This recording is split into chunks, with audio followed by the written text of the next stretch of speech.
Checking the microphone.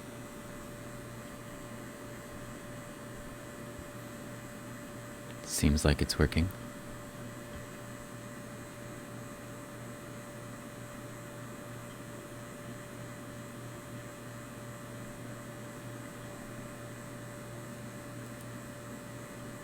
How's everybody doing out there?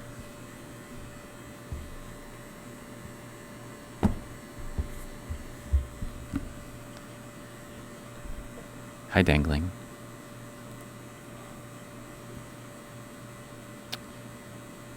Just probably going to do a short stream today, looking at some diatoms from the East African Rift. This is a species from the genus Gyrosigma. Just the first thing I came to while I was moving around on this slide.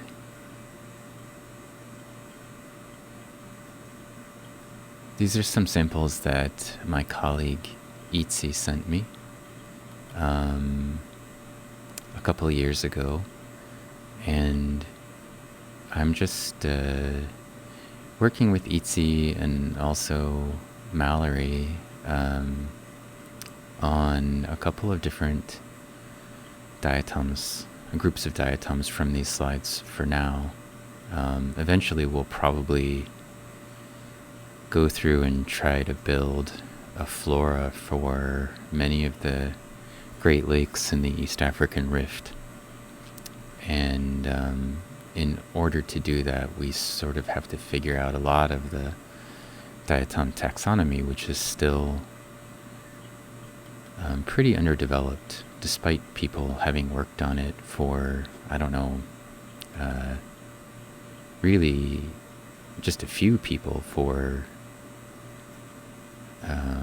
last couple of decades have been kind of tinkering around on the margins with some of these.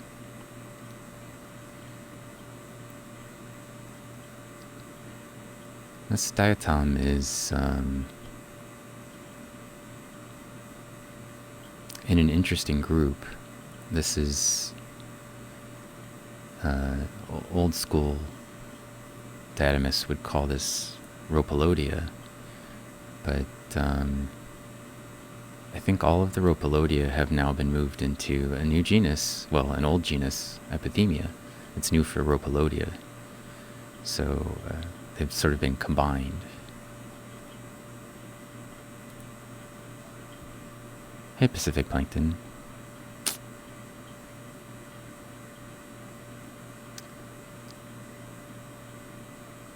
Yeah, how was your chocolate pie?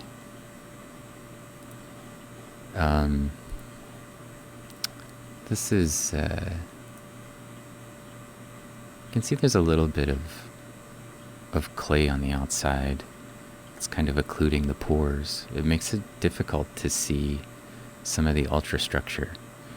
But I guess we have to be sort of just grateful we can see stuff at this scale.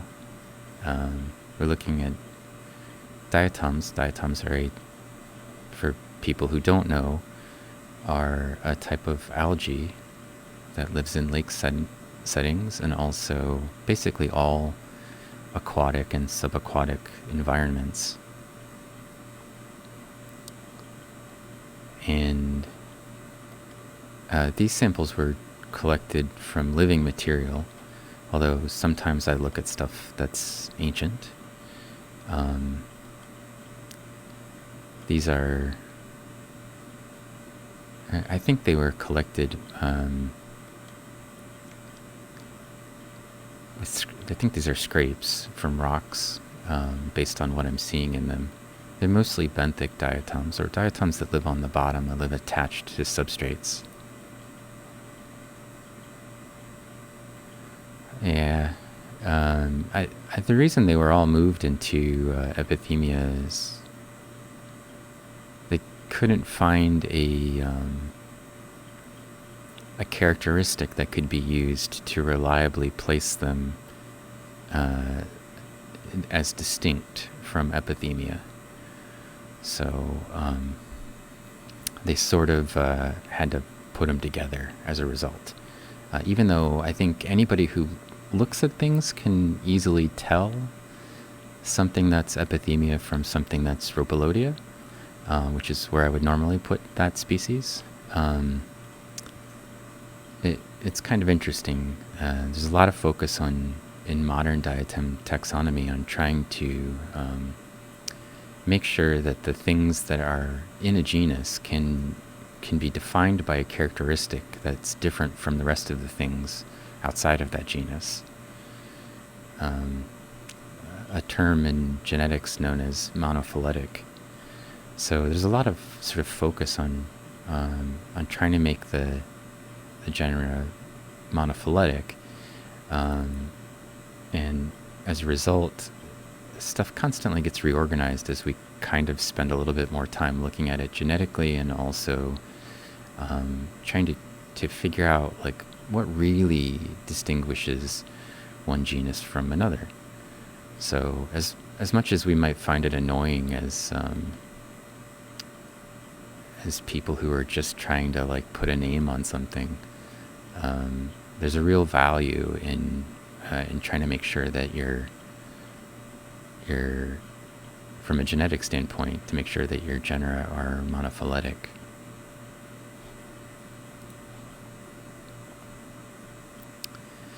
Yeah, it's more like it's like trying to find some key component, that really separates it.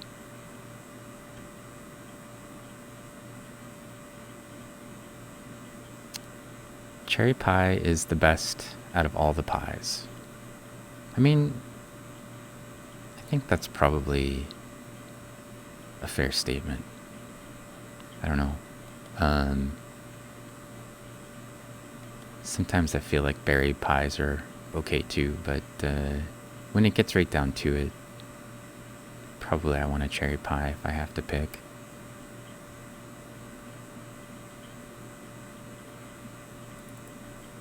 This is another Glitchiness diatom. This is the araphid valve. So Glitchiness are what are called monoraphid diatoms, and that just means that they have the whole valve, which is made of two of these, or sorry, the whole skeleton, the frustule, which is made of two valves, has one valve that has a raphy and one valve that doesn't have a raphy. And so this is the raphyless valve, or araphid valve. And you can tell because there's no dividing line that sort of runs down the middle of the sternum here. What's sort of interesting about the monoraphid diatoms is that usually they form a raphy and then they fill it in, like they don't have any use for it anymore, so they just close it off in this sort of ontological process of their development. This is sort of a neat little diatom, this Gomphonitzia ungeri.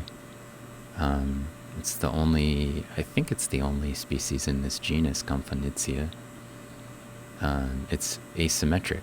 And like many of the things in East African Rift, many of the diatoms have some sort of unusually asymmetric sort of mode that they grow in. It's kind of interesting. Hello, Dirty Smith, and Seek. Nice to see you. And some chat about TikTok. A potato chip diatom, Rihanna, is actually, it's usually like Campley discus is where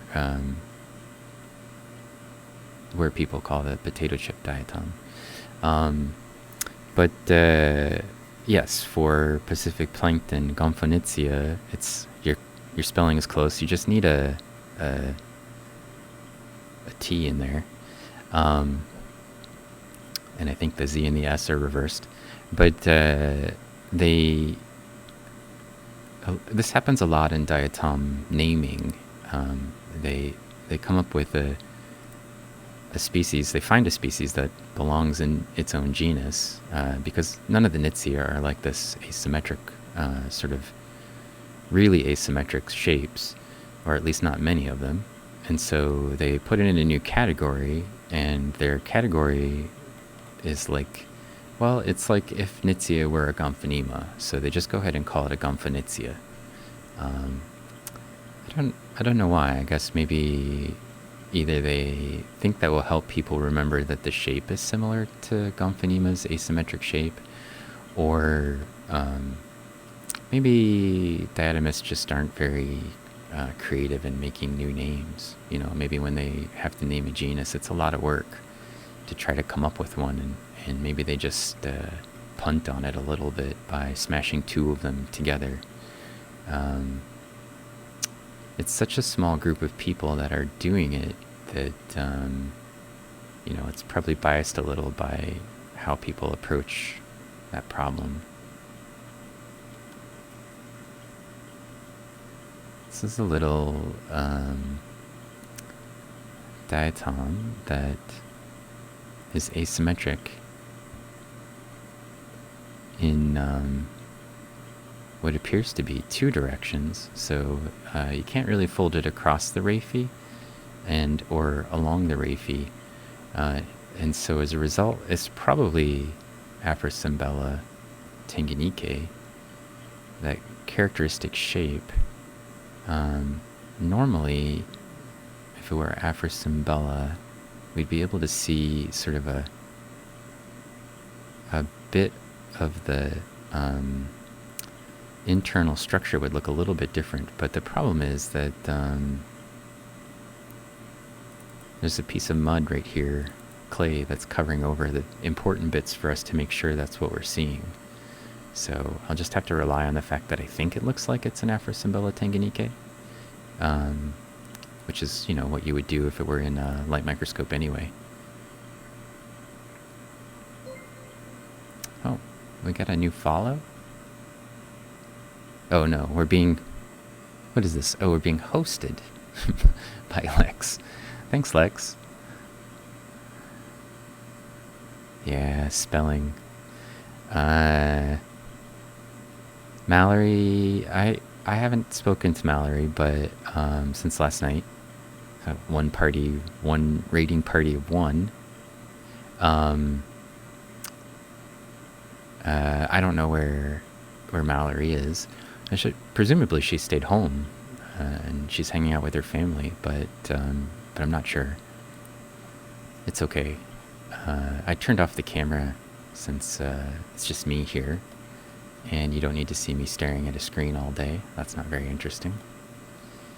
The nice part is I don't have to wear my mask, and I can put the microphone closer to myself, so you can probably hear me better than usual.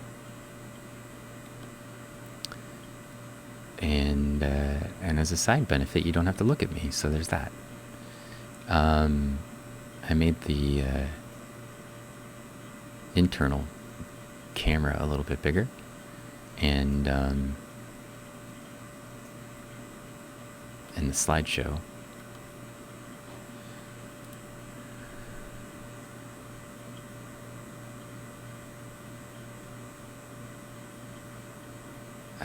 I'm not happy you're gone, Rihanna. I would be happier if you were here.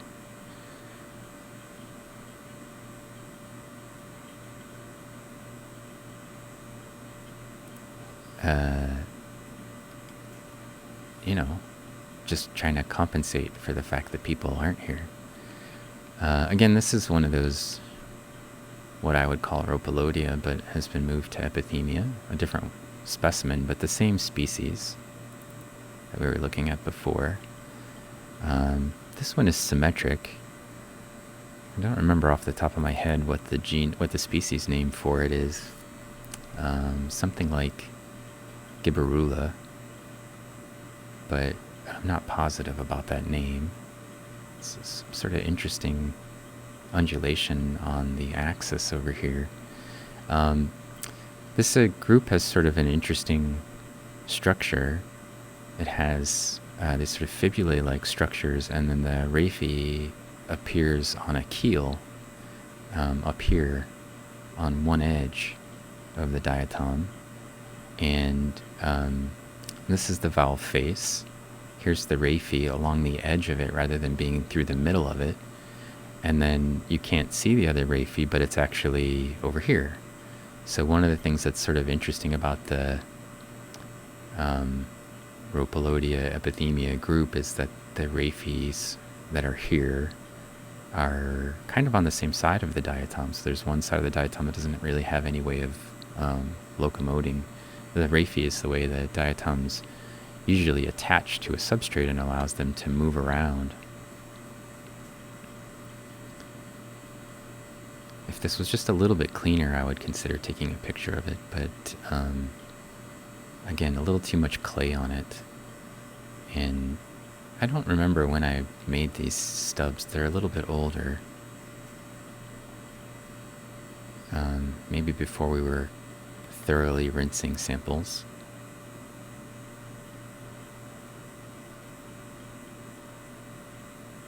It's a cute little diatom. Very small.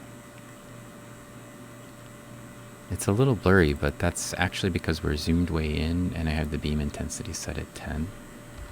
If I lower the beam intensity, you'll see that the image quality improves. It looks a little bit grainier, but it's a lot cleaner now. And that graininess is largely because I have the speed moving a little bit faster. So when I slow the speed down, now the graininess also disappears, and you can kind of see when I say there's clay covering stuff, what I mean. It's this little junk that's in here that's kind of covering over all the holes. So I think this diatom is an Ensynema. I can't see the valve ends, which it's either a Cymbella or Ensynema. It's got this really crooked looking Rafi, which is interesting. This is what's known as a lateral Rafi. What happens is that right here in this part of the diatom, the Rafi is perfectly vertical, and also out here in the end, the Rafi is perfectly vertical. And in this part right here, where it's sort of deflected, it actually becomes sort of oblique and cuts sideways through the frustule. So it's at an angle, basically. So it's straight on the ends, and in the middle it's got an angle, which is why they call it lateral.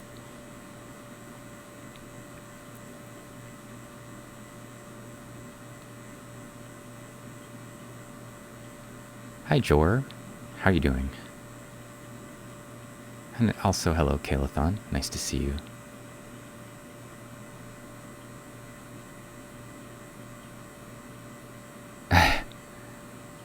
Jor, you're super happy that you found a streamer that streams with Diatom? With Diatoms or with SEM? I guess we do other things besides diatoms on the stream. Sometimes it's just that diatoms are my primary research component. So I don't know if you were looking for something specific, but I think this is the only stream that reliably you can find a scanning electron microscope on Twitch. And that's because the scanning electron microscope is in my lab, and when I'm able to, I like to stream from my lab directly. I also sometimes stream a little bit from the light microscope from home, and maybe eventually next semester we'll do a little bit of light microscope streaming from work. I don't know. This is the diatom group that I mainly explore in the East African Rift. This diatom is Afrocymbella, for sure. I know I said the other one was an Afrocymbella, and it looked a little bit different. This one is a little bit more like whale-shaped, but it's asymmetric along the axis. In other words, there's sort of a long side and a short side, and then it's also asymmetric across the Rafi. So there's sort of a wider side, the dorsal side, and a ventral side, like a dolphin or a whale shape would be.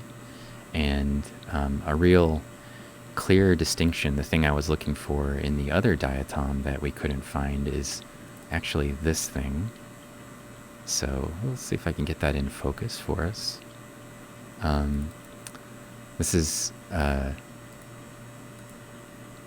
component on the diatom, this sort of little anchor shape that you're seeing right here is actually made by the Rafi on both sides curling, and then this little slit here is a stigmoid.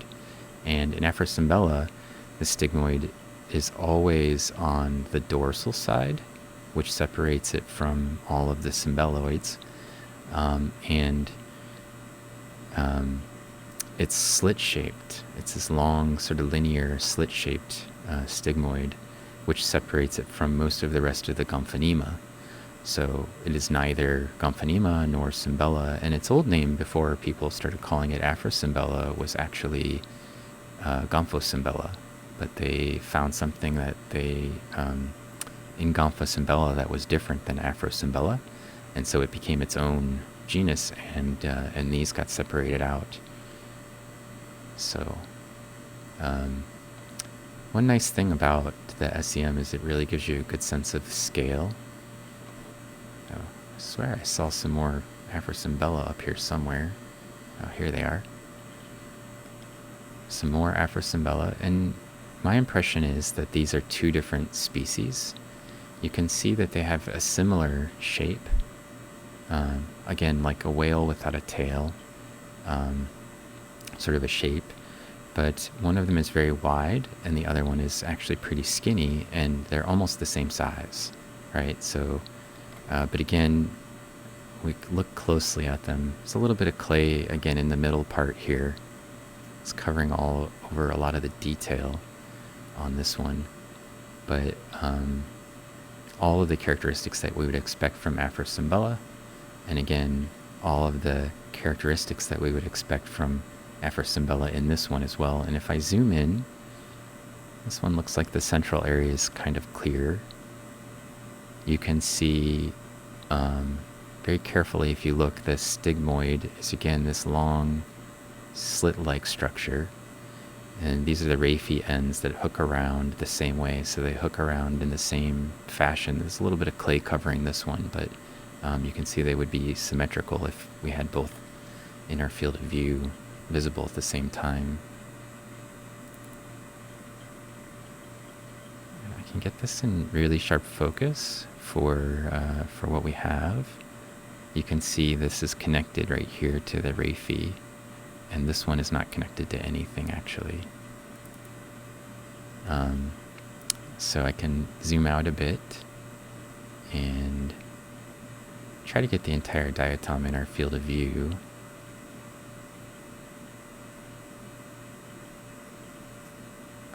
Just so you can get a sense of what I mean by they have different shapes. So this one is like long and skinny like a banana, and this one is like a fat banana. And I think people have in the past lumped these two things together, and I don't think that they belong lumped together. So we're working on describing this one. This is one of the species. This is, I think, Mallory's favorite diatom that we're working on describing. So I'm going to try to take a picture of this with both of them on the field of view, just so that I can say, see, these are why I don't think these are the same thing. They're similar in terms of their striate density, but their outlines are very different, even though they're the same size. And that usually, to me, is a characteristic. If they were different sizes, it wouldn't bother me so much, but the fact that they are basically identical size and they have totally different outlines is disconcerting if somebody were calling those things the same species. So I can take a picture, and that actually lets me see what the chat's been doing. So sorry, it's a little bit hard for me to run things by myself. Let's see. I'm going to scroll backwards just a little bit and see what people are saying here. Oh yeah, thank you for posting that squad message there. And yeah, it's hard to even find microscope streamers on it on Twitch, let alone somebody doing it with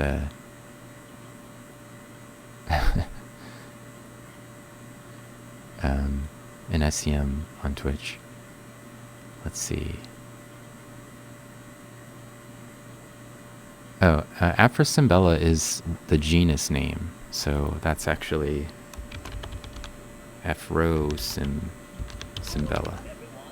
Afrosimbella, not Afrisimbella. Hey, Rolf. Welcome in. Thanks for the follow. And no, for Simbella mexicana, the genus name is Simbella, and the species name is mexicana. So, yeah, it's Simbella mexicana. Yeah.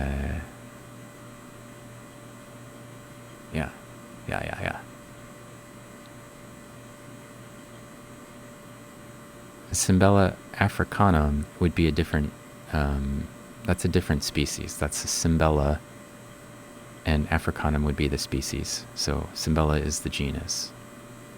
Hey, Lujan. I haven't seen you in a while on the streams. It's nice to catch up with you. And Mama Bonbon's here. Hello. And also Anarchy Kitchen. If somebody could give Anarchy a little shout out, if that hasn't happened already. And then I see Rihanna's helping. Whale with no tail. And I'm glad that Jor followed everybody. You should really check out all of those Microscope streamers in my my little squad there. A Tiny World usually broadcasts on Tuesdays in the evening. Pacific Plankton is Monday and Thursday late, very late, usually starting around midnight Eastern. And then Dell is on Monday, Wednesday, Friday, Sunday, I think. He's not on Tuesday or Thursday. Open Set's free range open set. He just shows up whenever he wants. And Visaria, Faye has only been on the Microscope a little bit recently, but she's almost on every night, but she's usually singing. Let's see. Can I clarify on the terminology I'm using? Oh yeah, I guess I already did that. Yeah, the Lessusire is a round one.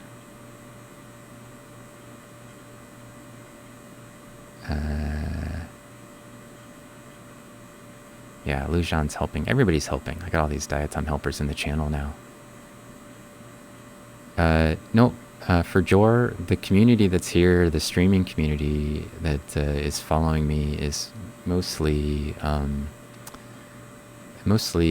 just public people, non-scientists, the people with the swords next to their names and or VIP markings next to their names might be students, but they might not be. What's the story behind Newt Newt? Newt Newt is just a noise that things with a horn for a mouth make. And so water bears have sort of a horn-shaped mouth, and they make the Newt Newt noise. That's what that's about.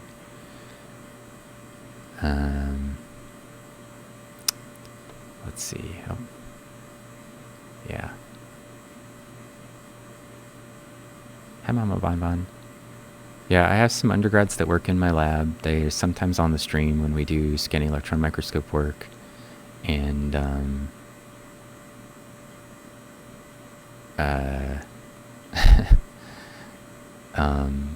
and when I'm broadcasting from home, it's usually my 6-year-old daughter who's helping me out with the stream.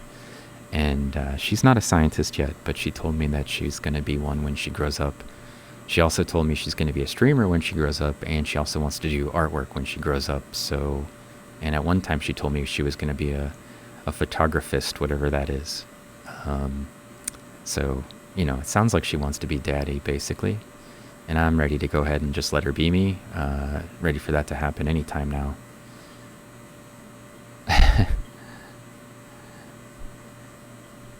You're a first-year grad student. Oh, yeah. Well, thanks. You know, we take grad students in here.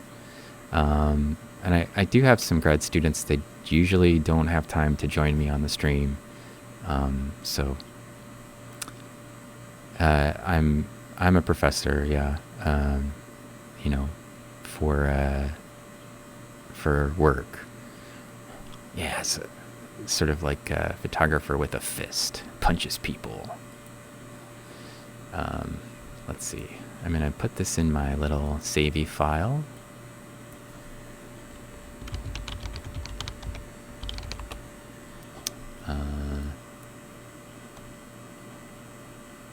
Yeah, and then get back to moving around on the screen. There's some sort of a ding there. I don't know what that ding was. Oh, we got raided by Deep Sea Jess. Hello, Deep Sea Jess. It's thank you for the raid. I don't know, where's my raiding noise? I was expecting to hear it. Welcome in, everybody. Oh, and I see Tropical Geek must have brought you in. They're usually leading people to my channel. Right now we're looking at some diatoms from the East African Rift. These ones are from Lake Tanganyika, and we're looking at them on a scanning electron microscope. So scanning electron microscope is unlike a normal microscope in that it uses electrons rather than light to see. There's another Afrosymbella, a species from the genus Afrosymbella, another one. I think different than any of the other three that we've seen so far. And I think we probably are putting a name on that one too. I guess I would need to double check it's not one of these others, but it doesn't look like the ones that we normally see. And I'm streaming from my lab. I'm a diatomist by trade, or really a paleoecologist, paleolimnologist. And a scanning electron microscope is one of my instruments that I use to look at diatoms. The advantage of using electrons rather than light is that we can zoom in a lot closer, like a lot closer than you can get with a typical light microscope. So what I mean by that is if we take a look at this Rhopalodia right here, I can just sort of slowly zoom in on it, and I can really just sort of keep going for a while and fix the focus a little bit.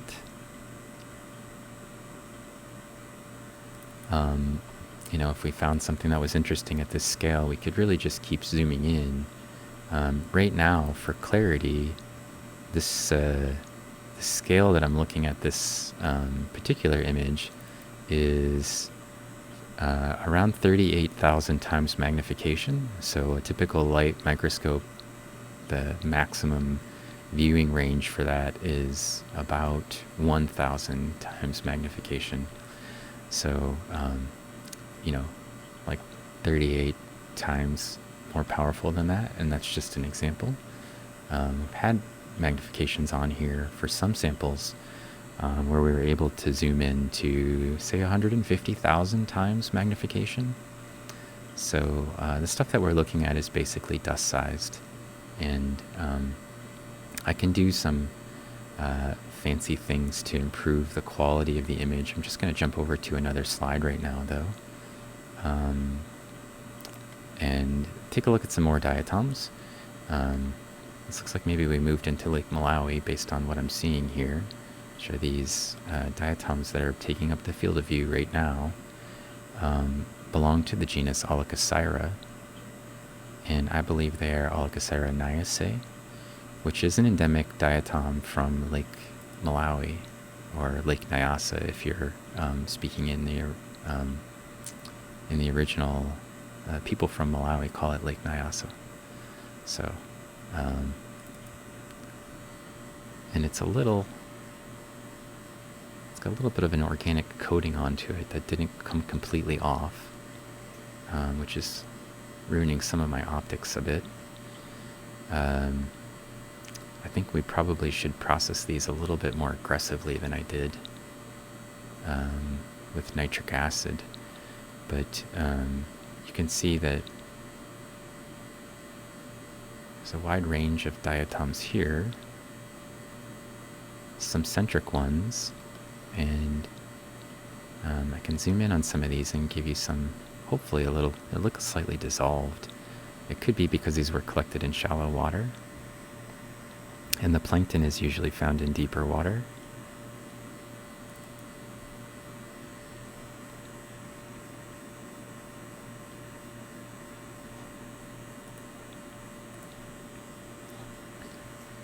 This is a Stephanodiscus that we're looking at right now, which is a different type of diatom, a centric diatom. These ones that are sort of box-shaped or really shaped a little bit more like beer cans or soda cans are Olichocyra. And Olichocyra and Stephanodiscus are the two primary, like if you were to take a random sample from Lake Malawi, those are the two things that you would most likely find living in the lake today. For abundance, they're the most abundant genera in that lake system in deeper water. In shallower water, it might be dominated by Rhopalodia or some of these other diatoms. The sample's not very good. Quality. It's got some, again, some clay on it. I think these are some of the early mounts. So I was just kind of scanning around for things to take a look at today, and sometimes useful to go back and look at some of the older material and see what we have in it. I'm just going to skip over to 3 for now. This isn't very exciting. This one has a lot of clay in it. You can see the sort of clay sitting here on the surface of these, but maybe there's enough diatoms at the finer scale that we won't have to worry too much about those big clumps of clay. This is a diatom belonging to the genus Cimatopleura. Cimatopleura all got actually consumed recently as well into the Cerurella genus, and so technically it's actually a Cerurella. I don't think Cimatopleura exists anymore, at least even to true standards of taxonomists, and that's largely because genetically it was very close and mixed together with Cerurella, and just like the epithemia, when they went and looked at it, it was challenging to find something that reliably separated it from Cerurella. So it just got lumped back in with it, I don't know, maybe 2016, by a paper by Elizabeth Ruck and co-authors. And I'm pretty sure this one got moved into Cerurella and not Eikenella.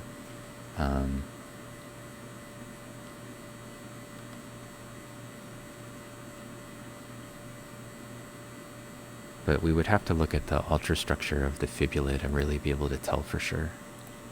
So I'm going to take a picture so I can go back to interacting with the chat. I'm sorry, it's been a long time since I bounced back to you to see what was going on, but the scanning electron microscope really takes all of my focus, and I can't at the same time interact with chat very easily, so I have to kind of like bounce back and forth a bit. Just be patient, and I'll try to get to any questions that or comments people had. As I said, normally I have sort of a team of people to help me out while I'm streaming, but they're, it's Thanksgiving break here in the United States, so they're all kind of busy right now hanging out with their families.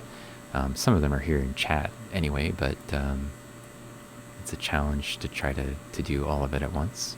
So I can take pictures and do that. Yeah, it's shaped like a peanut. Let's see. Let's see. I have to scroll back kind of a ways. So let's see. Deep Sea Jess rated with a party of 10. I want to make sure to say thank you to Jess for that.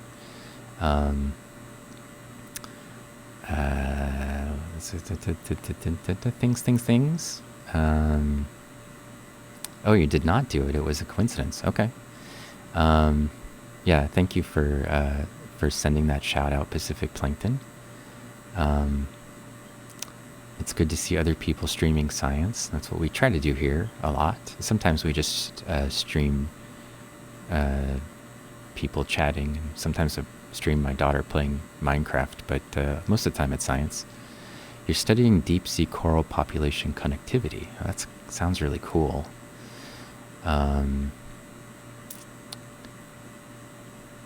okay, probably already left. I know how you feel. Whenever you raid, you just gotta like get rid of people and get out of there. I work in a crypto EM lab. We zoom in a lot closer than you can with a light microscope. Yeah, well, I mean, you probably zoom in closer than I can with the SEM, with the TEM.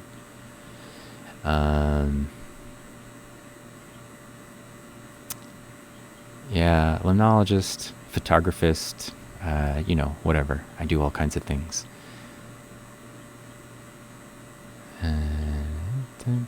Just trying to... Oh, hi, Alan. How's it going?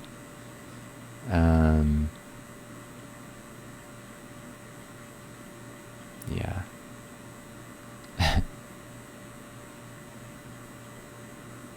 Sounds like Bob Ross of the Scanning Electron Microscope. Well, that's because I can move the microphone a little bit closer to my mouth. And I guess I normally sound like Bob Ross. I don't know. But there's a happy little diatom right here. And I'm just going to paint in a happy little tree. And you can't see it on camera, but there's also a squirrel on my shoulder. So, Cymatoplura is its name, not Somatoplura. It's CY. Hello, Cinnamon. Cinnamon. How you doing? What does lumping mean? Lumping means it used to be 2 genera, and now it's 1 genera. So it got pushed back in. You know, a genus is actually just a concept. A species is a real thing. Like, you can put your... if you have a species, it's just one type of organism. But a genus is a concept, and for all fields of science, the genus could change at any time, but the name of the species is the species name, never does. So there's only one type. You know, the species can be moved around based on other people's concepts.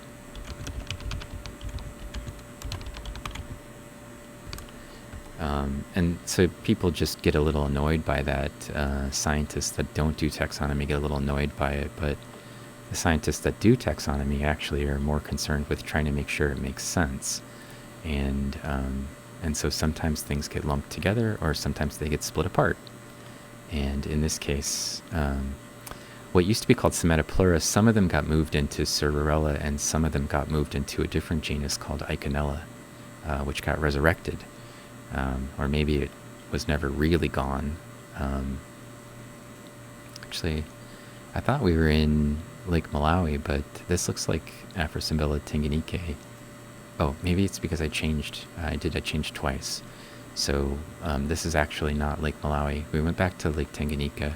The samples that were collected by the same person and sort of spanned both Tanganyika and Malawi. So as I rotate around on the carousel, we'll sort of bounce around between Malawi and Tanganyika, and I apologize for that.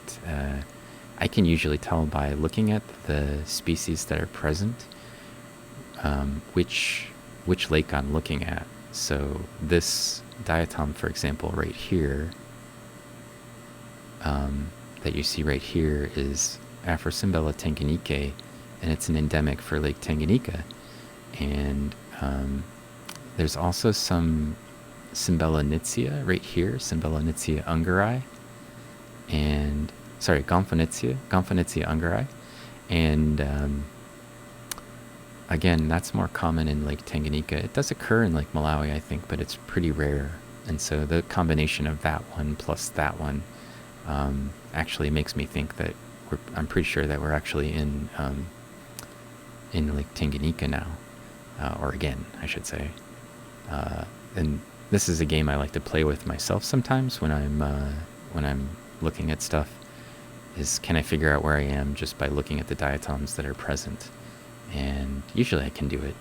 And my students sometimes, my grad students sometimes will test me by blindly reading papers, just the names of which species they found, and then have me try to figure out where we are in time and space. And I'm like 3 for 3 when I've been tested. So, and the papers aren't mine. other other people's. So one of the things about diatoms is you can sometimes, if you get the right species, you can tell exactly where you are. And these endemic species, the species that don't occur in other lake systems are, or at least aren't common in other lake systems, are usually a really good clue.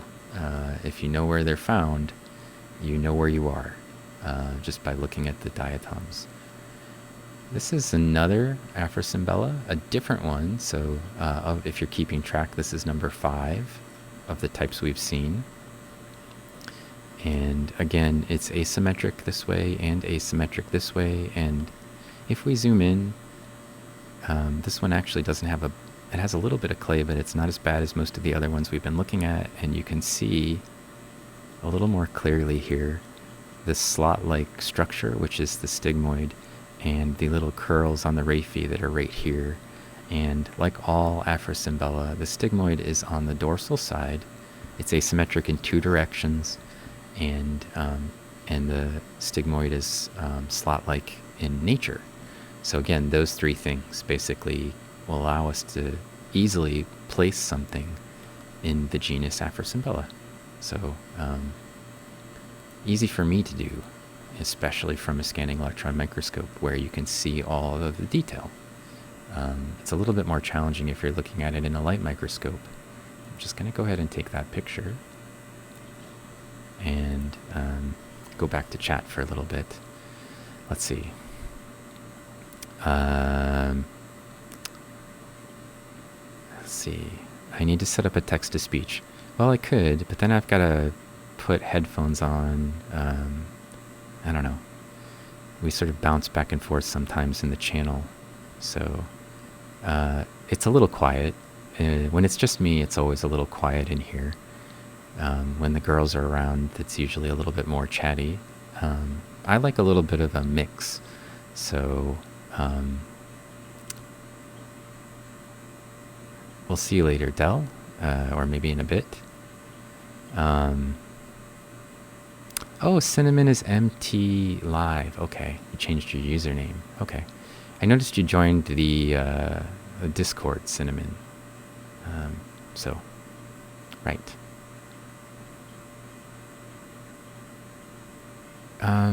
Let's see. Tropical Geek says I should get in touch with Danny from Paleontologizing. They were talking about micropaleontology last night, and Danny had no clue.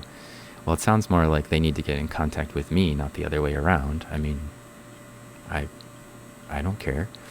They can come talk to me. Let's see.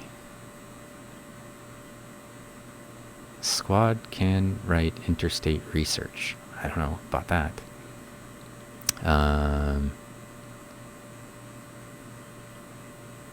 Let's see. Well, I do need headphones, otherwise you'll hear it coming through the microphone, probably. I don't know. Look, it's Mallory. She's here in the channel with us. See? They'll all show up eventually. Choff, you're asking what is the function of a stigmoid, and I'm sorry, but I don't actually know a whole lot about the function of a stigmoid. There's a lot of because diatoms are so small and it's hard to watch them on this level while they're living, and as a result it makes it actually very challenging to know what the purpose of some of the holes or structures on the skeleton are. Some of them are obvious. Some of them are pretty clear. I can try to give you an example. At the base of this thing, at the bottom down here, there is something called an apical porefield, and I'll zoom in on that.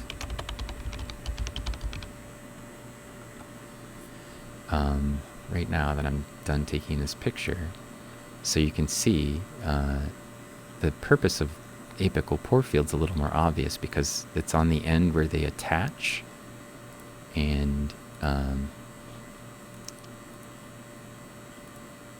need to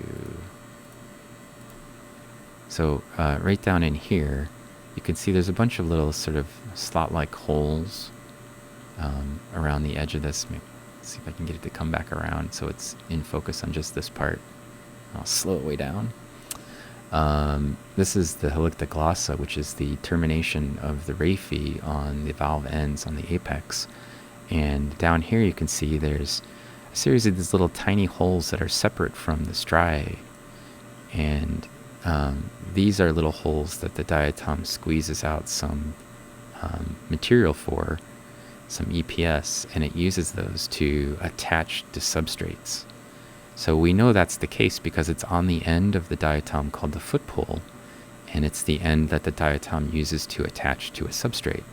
So on a macroscopic level, we can see that, or microscopic still probably, we can see that the diatoms are attached by one end, and the structure that separates it is these little holes right here.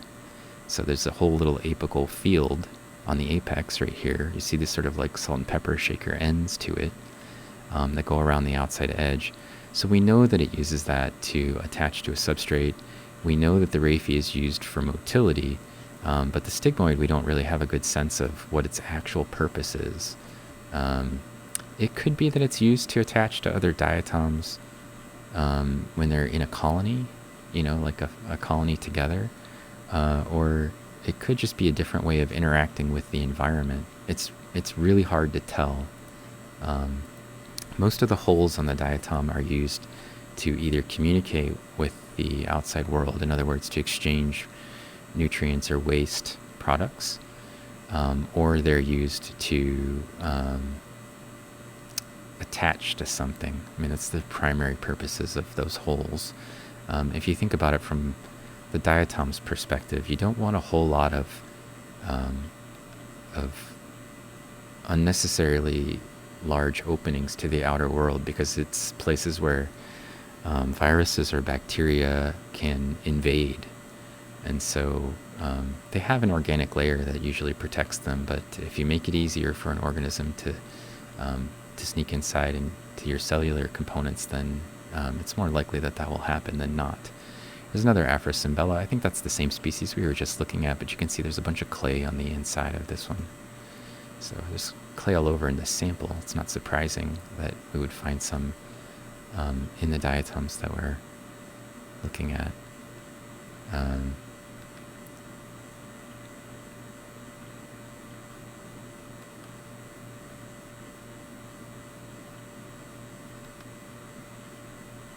I'm just going to browse around a little bit. With the Tescan Vega 3 microscope, the SEM, I mean, the primary way that we get around is by using a mouse and just clicking. And it's a middle mouse button click, which is a little awkward for people when they first start. This is the same diatom, I believe, but now we're looking at the outside. So exclusively on the external part of the diatom instead of exclusively on the internal part of the diatom. And so you can see, here's the Rafi ends that we were looking at before. This is the central area, and the stigmoid on the outside, rather than being a slit, is actually just a little sort of teardrop-shaped opening on the outside of the valve. Internally, it's that long slit shape.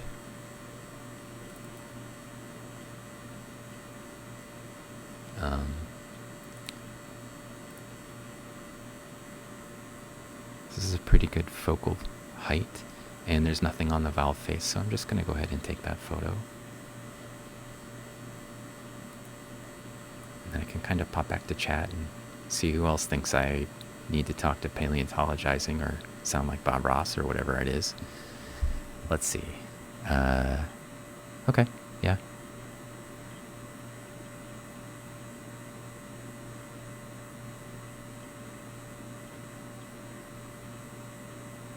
Foot pole versus the head pole. Yeah, happy Thanksgiving to the Americans who are watching.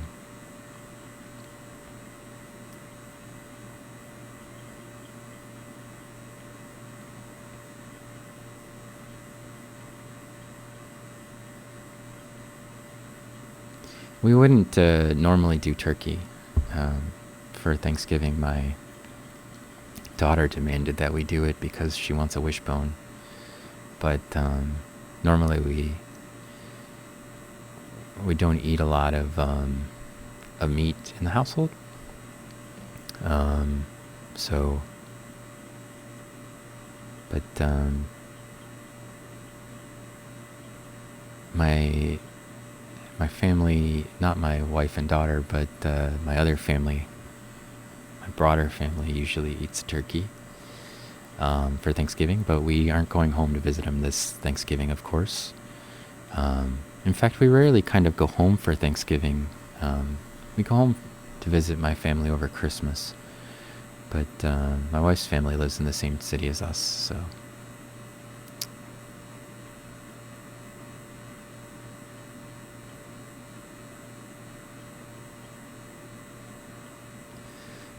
Trinity Power Up, Trini Power Up asks, are there any affordable electron microscopes for home use? Not really, Trini. The cheapest scanning electron microscope that you can buy, as far as I'm aware, costs about $60,000. They're small, and they would fit like on a desk where you would normally have a computer. They don't have quite the magnification that this one has, like that you could zoom in, but it won't be quite as clear. And they don't have features like mine has a elemental analyzer on it, but 60,000's a bit pricey for anybody. Yeah, Thanksgiving is tomorrow, Choff.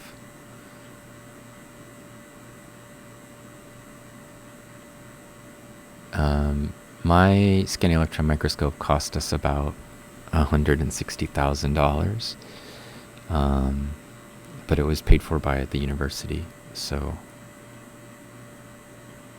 well, you say less than the cost of a car.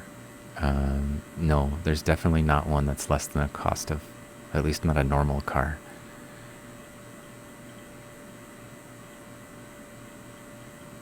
There's a YouTube do-it-yourself build one on applied science. Yeah, I don't know about that.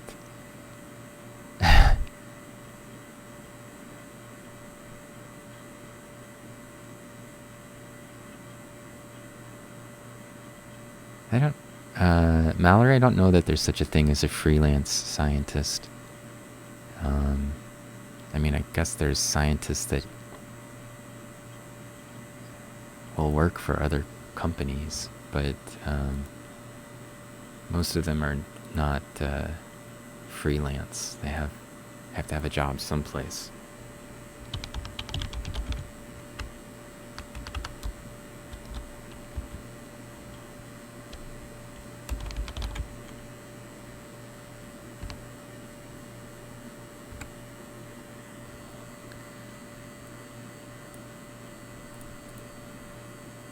And I'm going to see if I can get a good shot of the foot pole for us, since how we're mostly clear.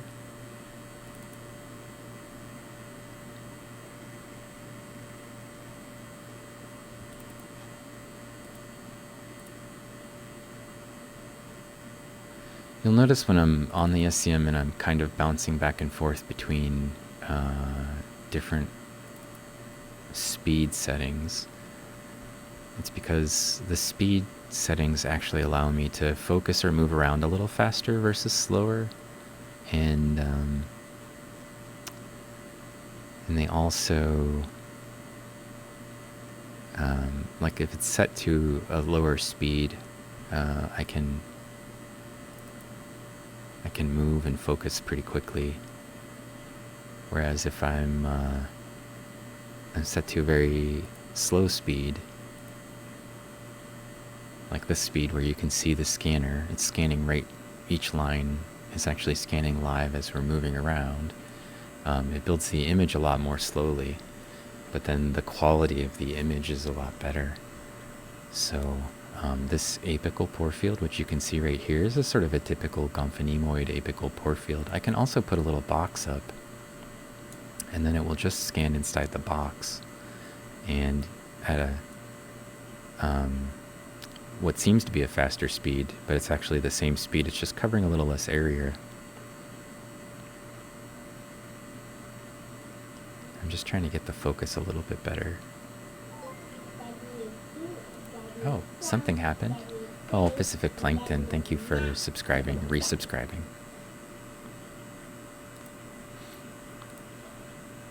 Let's see. This looks pretty good. I'm just gonna set that to 7. Let it do its little scan. I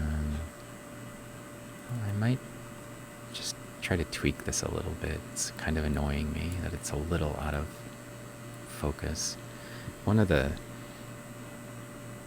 I don't know, I guess it's a negative.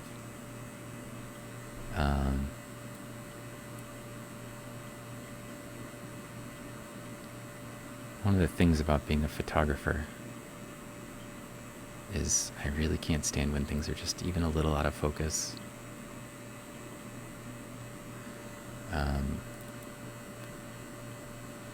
So I want to see what that looks like with the higher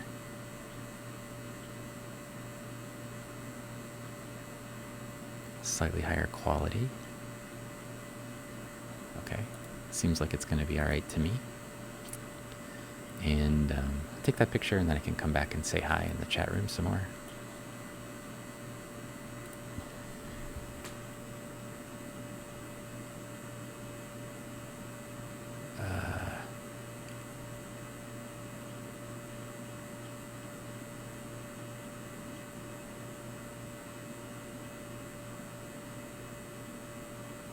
I mean, this scanning electron microscope would fit in my house if I could afford to buy one, but I can't. Yeah, and you have to pay the technician to maintain it and whatever else. Run it, I guess, if you don't know what you're doing. Yeah. 16th century old money science philosopher. You know the 16th century guys, I think they were largely sponsored. You'd have to find somebody to pay you to do science, basically. I think that's how most of those science philosopher type people were. They had rich sponsors. And I guess as we move into a realm where government funding is a little less reliable for scientists, maybe you'd have to be more reliant on a sort of a sponsor-like sponsored-like science.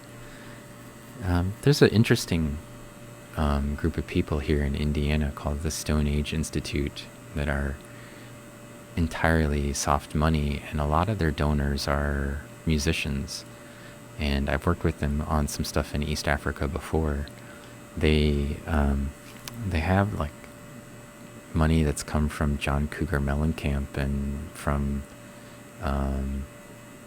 like people who, mostly musicians, who donate money to them, and then they use that money to go do science. It's a different model, but you know, maybe you could make it work.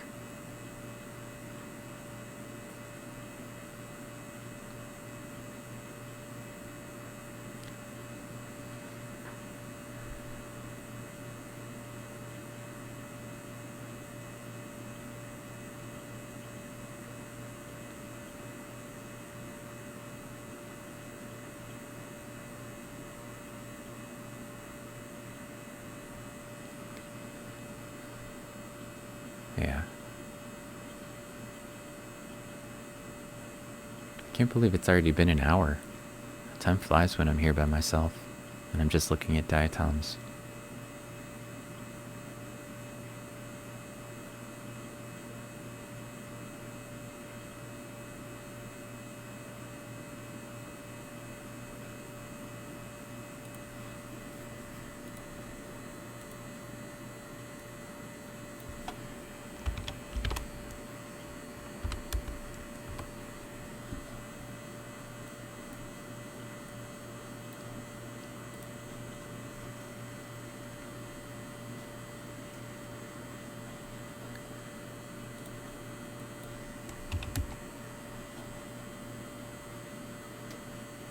One of the things that's kind of cool, you can see these little grains. These are actually silt grains.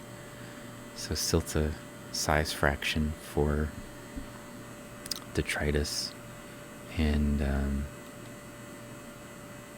you get a sense of how big the diatoms are. It's basically dust. If you were to find some of this and hit it with a puff of air, all these particles would be suspended in the air. Not currently, because the diatoms have been coated with gold to go into the scanning electron microscope, and that kind of causes them to stick together, so they probably wouldn't blow off of here if you puffed on them. But the other materials normally, if it wasn't dried onto the surface, probably would be something that you could easily dislodge with your breath. But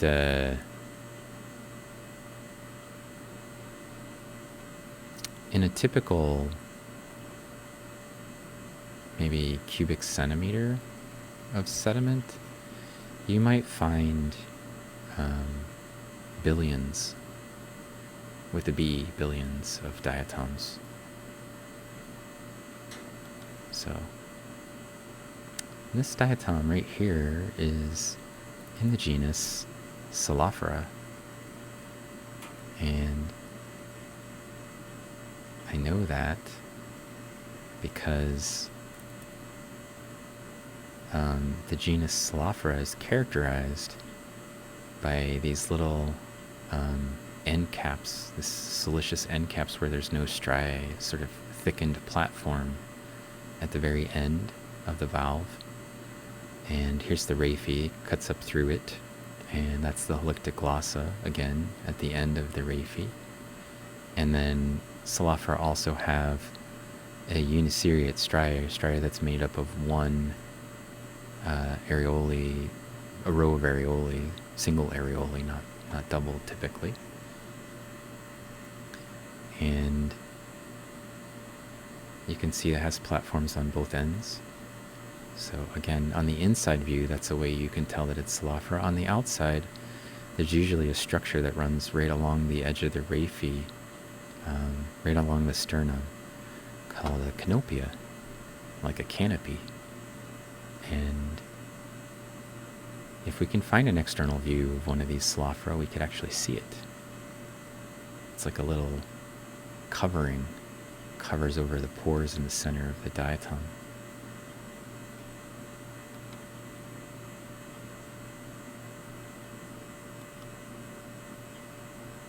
Here's another one of those Cerarella. This is an internal view, our little peanut-shaped thing. And these openings are called fibulae, right here. And this is a sort of simple fibulae. So again, Cerarella probably. And they come onto the valve face and then basically stop there. They extend a little bit past that point. And then the Rafi would normally run basically out here in a canal that goes around the outside. And in Cerarella, the Rafi goes all the way around the outside. So it starts here and then runs all the way around on, that'd be one branch, and the other branch starts here and runs all the way around on the other side. So the Rafi run around the circumference, or that's why it's called a circumferential Rafi. And these other things that I'm avoiding, like this one here, it's a Knitsia, and I'm avoiding it because I don't like Knitsia. Here's another one. They also have fibulae, and their Rafi also sits up on an edge or a keel. So here are the fibulae, these little openings, and you can see the sort of keel structure for this Knitsia.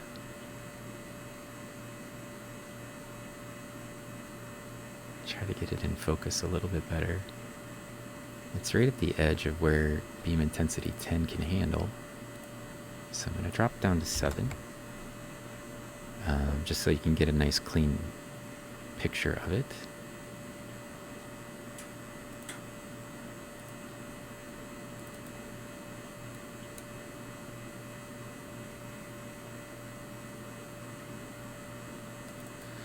sort of like a newfangled ice skate or something. The Knitsia have sort of like a blade or on one side where the Rafi sits, so it doesn't go all the way around like the Cervarella that we just saw. It only goes around one side of the diatom. And for Knitsia, the genus Knitsia, the Rafi would be on one valve, it'd be on this side, and on the opposite valve, the Rafi would be on this side. So we'd see the same structure but mirrored onto this side of the valve. Again, here's another Afrosymbella. This is Tanganike again. It's sort of asymmetric in two directions. It's very subtle, but I think once you sort of recognize it, it's pretty clear. Just takes a while to spot it initially. I think that's true with a lot of things about diatoms. Like you first start out, things that you don't see, that your eye isn't drawn to immediately, make them kind of challenging, and then you kind of get in a groove where you know what you're looking for, and then you're like, oh, I see, it's Afrosymbella. It's got the same clear structures that we saw on all the other ones that were Afrosymbella, right? So slot-shaped stigmoid on the dorsal side of the valve, just by itself, that would tell us that we were looking at Afrosymbella, but you can see the asymmetry in two directions. The trick is getting some sort of clear explanation of what it is that, distinguishes something, so that we can go, this is what that thing is. You can see here's a Afrosymbella, here's another one, here's another one. They're all over the slide. Here's another one. Relatively easy to pick out if you know what you're looking for. Oh, I think that's a Gyrosigma. Yep. It's a cool little diatom called Gyrosigma. Distinguished by looking like a Dairy Queen sign or something. It's got an outline that's sigmoid in shape. So you can see it's hooked, and the other side's hooked the opposite way. So two S-shaped margins that are joined together would put us into... There's very few genera that actually have those characteristics. Gyrosigma is one, and Pleurosigma is one of the others. And they're usually distinguished by the striae patterns that you can see. I'm pretty confident that that's Gyrosigma. Usually found in freshwater systems more so than Pleurosigma.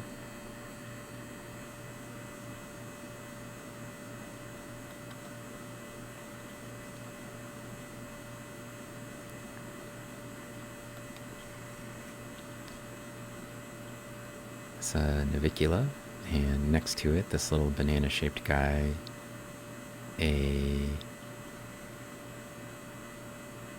Ensynema. So the Rafi's here, it rolls along the ventral side for the most part, and then it hooks towards the ventral side, which means it has to be an Ensynema. Navicula, if we look closely at it, we would see is that the striae are composed of, kind of hard to see in this image, but these sort of little slots, what we call lineolate striae. And then the Rafi is on this sort of little ridge in the center.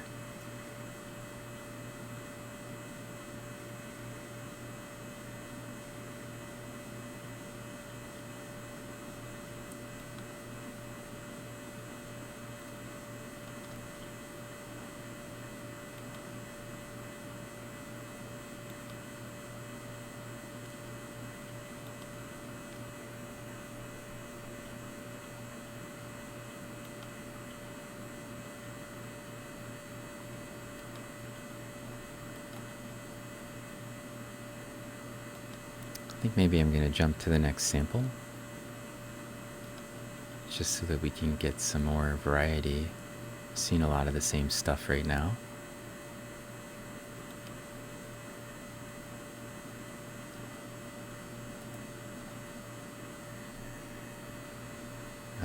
This sample's full of Rhopalodia, or as I mentioned, they've all been transferred to Epithemia, but they're huge, and some of these Rhopalodia are asymmetric. So this is probably Arundiniformis. Now Epithemia. But you can see they also have a Rafi that sits up on an edge, runs around one edge of the valve, and then the fibulae, which are these things, these thickened costae, actually then continue across the entire valve face. And that is a characteristic of Epithemia and Rhopalodia. There's a little bit of clay in there. Really neat structures, though. Very three-dimensional, and in the light microscope, those just look like boring little lines, but in the scanning electron microscope, they're actually really impressive-looking structures. This sort of like architecture that it has.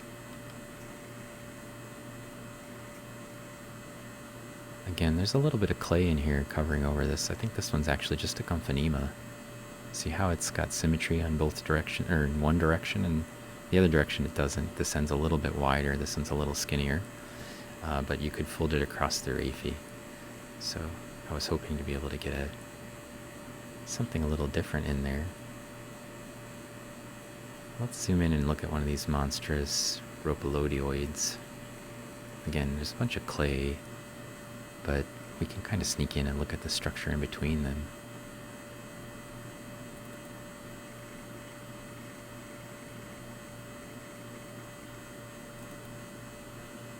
This is clay, you know, some sort of organic or clay coating on them.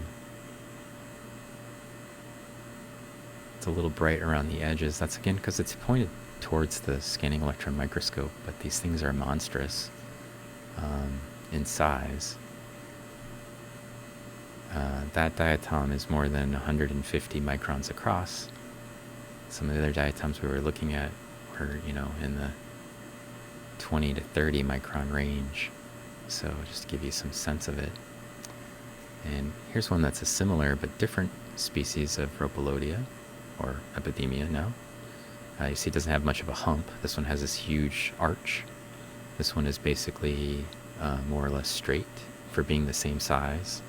This is Vermicularis or something like that. It's still asymmetric. You can get a sense of how big that hump is on Arundiniformis. There's another Afrosymbella.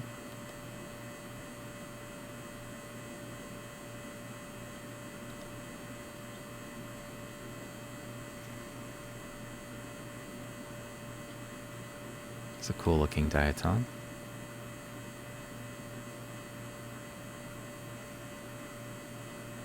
This is a Celophora, and initially when I was looking at it, I thought maybe it was a Placanese. So it's a little bit of a pause while I was trying to figure out what I was looking at. But you can tell that it's a Celophora because here's this canopia structure right here.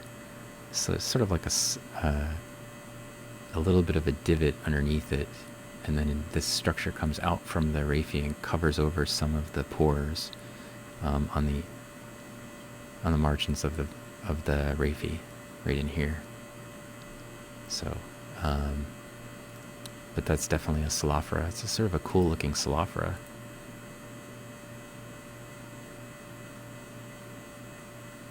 And I've got it in pretty sharp focus, so I'm just gonna go ahead and take that picture, and then I can finally come back to chat and see if anybody's been talking or I'm just talking to myself.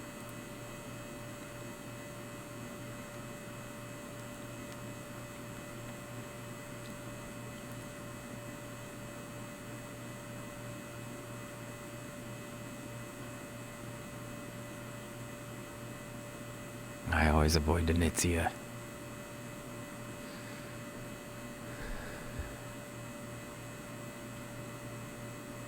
What's my favorite Diatom book? I don't know, that's kind of a hard one.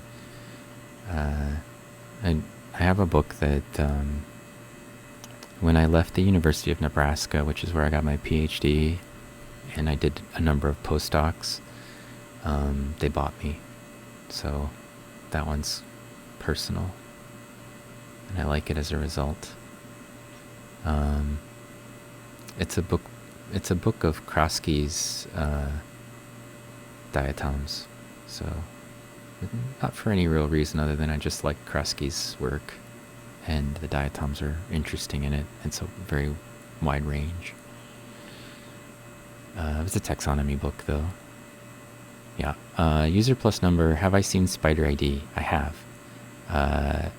He's only on like early mornings because he's Swedish. But his show is really nice, and I follow him. And I was going to add him to my little list of microscope streamers. As in fact, he usually streams from a stereo microscope. He has the same stereo microscope I have in my lab. Except for I don't have those little like plasticky glass balls or whatever that he puts his spiders in to position them. Hey, P-Chops, I see you got your new emote.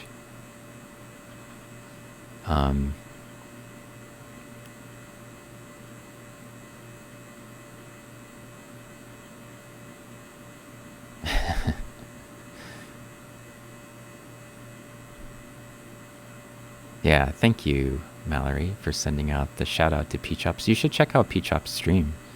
P-Chops is he does really cool stuff with music and audio-visual stuff, and I think we're going to give him some images to use and maybe some video to use of the scanning electron microscope for some of his streams. We have a really cool sort of art relationship with a bunch of artists in the Twitch community, because I do a little bit of art and I do photography, and Miss Daisy D and Little Chook are always here in my stream, hanging out, and they're busy today, but they hang out with us a lot in our Discord channel as well, and it would be really cool to actually interact with some music people as well. I do that a little bit with Mind of a Snail, who's kind of similar in some ways to P-Chops, except for they do some sort of live puppeteering where they do some artwork and also then overlay images from an overhead projector while they play music in the background, and I think it's really cool. And we gave them I took some pictures of the moon, and they've used those, and I put some diatom images or something that we did on the scanning electron microscope that I've shared with them. So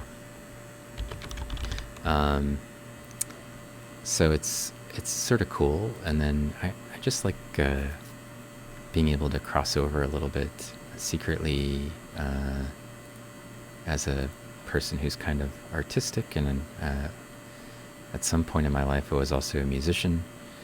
I don't know if I can still call myself one of those reliably anymore, but it's sort of neat to connect some of what I do as a scientist with stuff that people are doing in art. So, but P-Chops is working on building an undersea lair, and he needs a donation. Any money you can give would be great, because it's going to cost, I think, something like $10 billion. And I think the last time I checked, he had almost $3 from donations. So anytime now, we should have access to the underground layer. And you should check him out. He's got purple chickens. He's got a robotic chipmunk. All the sorts of things you'd want from an underground layer, like in my opinion. Undersea layer, sorry, an underground one.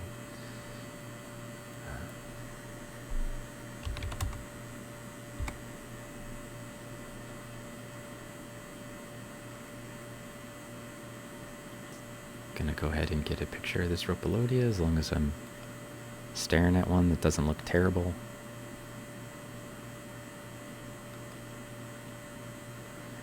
Another advantage of P-Chop's stream is that it's very luxurious. And they're going to have a company picnic with $1 billion, so, but it's going to be taking place on another planet. So you want to get in on the ground floor with these sorts of things. You don't want to wait till you have to have an undersea layer, you know. You want to make sure that you're in before it's cool.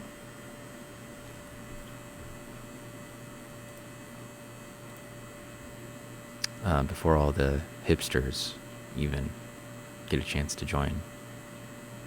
Plus, I hear they're going to have an SEM, so I'll be able to continue my streams from the undersea layer, no problem.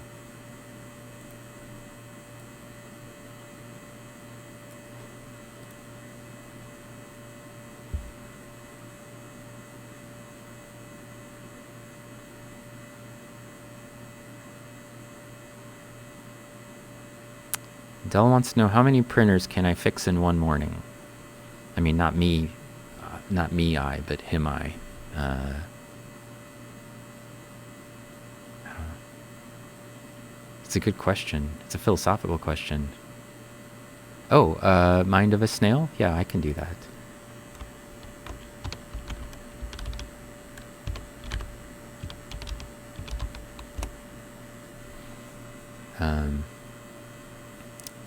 They do some cool stuff. Oh, I guess it already happened. Except for Pacific Plankton put the exclamation point on the wrong side.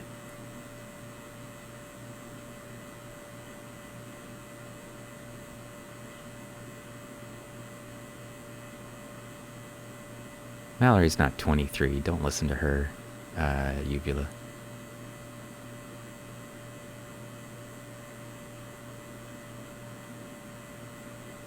Also, we're not all kids, because I think Pacific Plankton and I are probably close to each other in age.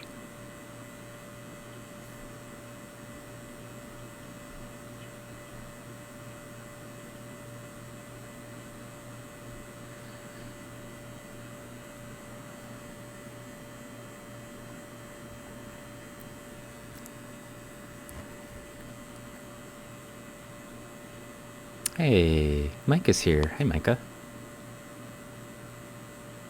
I do think Mallory's is a stealer. She likes to steal things from people. You feel old today? I mean, I feel kind of old most days.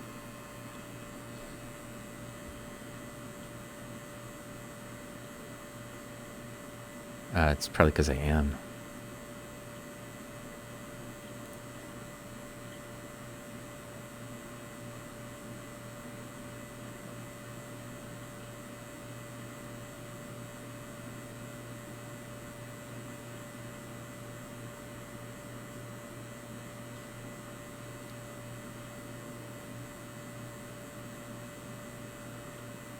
At some point, I'm going to have to replace the filament on the scanning electron microscope. Live time listed over here in the corner is 315 hours. And the guy that sold it to me said that we ought to be able to get about 200 hours off of the a filament. Each filament, so like a light bulb, I've got to change it out. Occasionally it burns out. But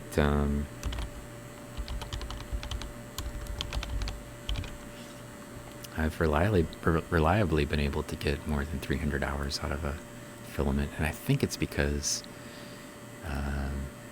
keep the scanning electron microscope very clean, and that keeps the filament from burning out quite so fast.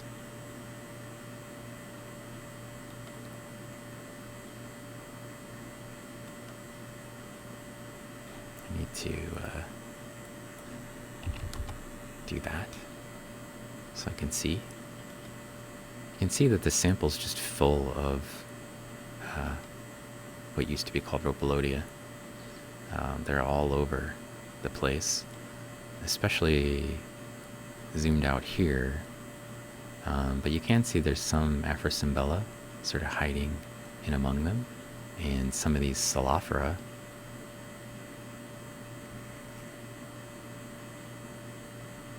And I actually think this one is a Plecanese. Guess I can try to get it into focus a little bit better. Oh, I had it for a second there.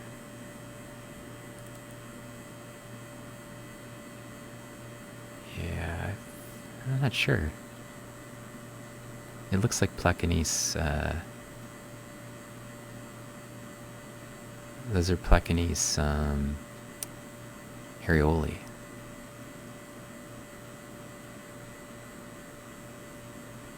It's a little chubby guy.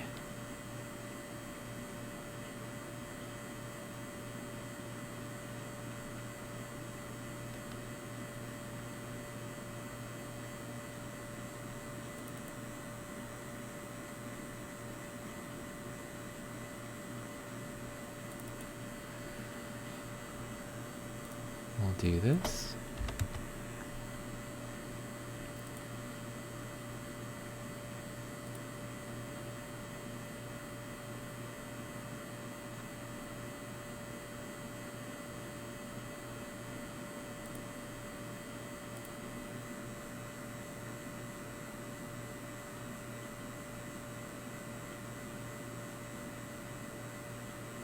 It's in focus. There's just a little bit of clay up around the top here,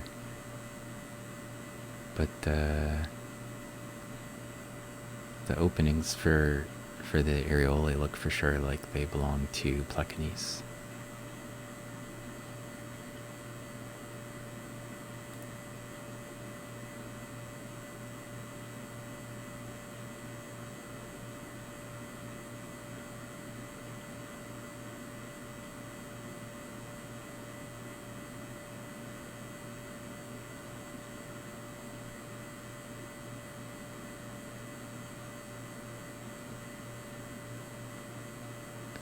If you're new to the stream, we typically stream from the Scanning Electron Microscope on Wednesdays and Saturdays. That schedule might change. I'm thinking about, now that the semester is basically over, moving my schedule around a little bit. But I haven't come up with a plan yet, so I'll try to keep you posted maybe on the Discord about what the plan will be. May or may not stream on Saturday, this coming Saturday, and I'll probably stream next Wednesday. But then our semester is basically over at that point, and the semester was giving me a lot of structure to when I could come in and when I would be available. So that may change. We'll see. Oh, let's see. What kind of filament? It's a tungsten. We don't use the Lab 6 filaments. We had that as an option for the Vega 3, but it was a lot more expensive, and it didn't really seem like it provided much of an advantage. So we avoided that.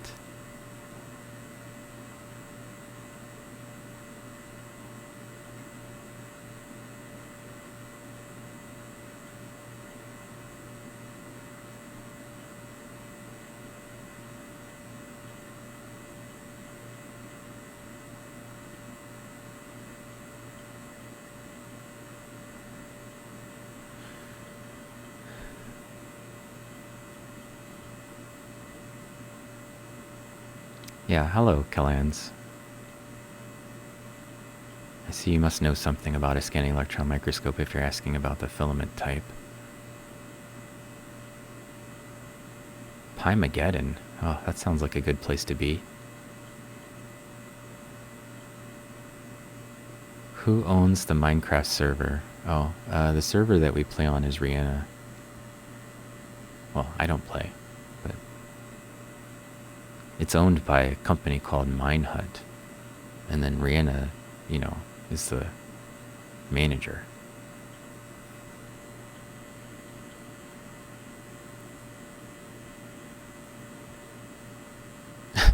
stream every day?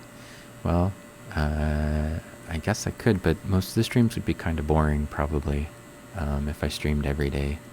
Not that this one isn't, but, you know, probably it's just me looking at stuff. It's going to be a lot of me looking at the same diatoms. Hey, we're being raided, and this time the raid worked. I don't know why it wasn't working before. We got the raid noise and everything. It's Cucho Snap. Cucho Snap. Cucho Snip. Snip Snap? Well, I'll figure it out. Thank you for the raid. You brought 19 people with you. Or maybe 18 people with you. Welcome. Right now we are using a scanning electron microscope to look at diatoms from East African Rift. This is a diatom from the genus Glitchiness. It's an internal view. And I'm just sort of browsing around in the samples. Oh. Also, we got a subscription from Seek. Thank you. And a follow from Cat Splendid. That's a great name. Welcome to the stream. Sorry, I'm just scrolling around in the sample a little bit, trying to find cool things to look at. And it's filled with diatoms, so it's not that hard. And I usually stream from my scanning electron microscope twice a week, something like that. Also stream sometimes from my light microscope. If you're interested in other microscope streamers, you should check out this squad. I'm sure someone out there will send a little shout out to this squad. Pacific Plankton and Del Maximum. We do some independently, we all do some really cool streaming. Also, there's a little bit of overlap for some of them. For example, I occasionally will stream some material that Pacific Plankton brings me or sends me from San Francisco Bay. And I think Del and I have some plans to do a little crossover SEM light microscope time here eventually. And I'm getting ready to send Del a stick with water bearers on it that are living in the lichen. I sometimes will stream from my light microscope and we look for diatoms or water bearers or pond samples or just whatever I feel like putting on the light microscope. So, oh, I jumped over to a new sample. This one's pretty busy, and I'm gonna actually scoot up a little bit.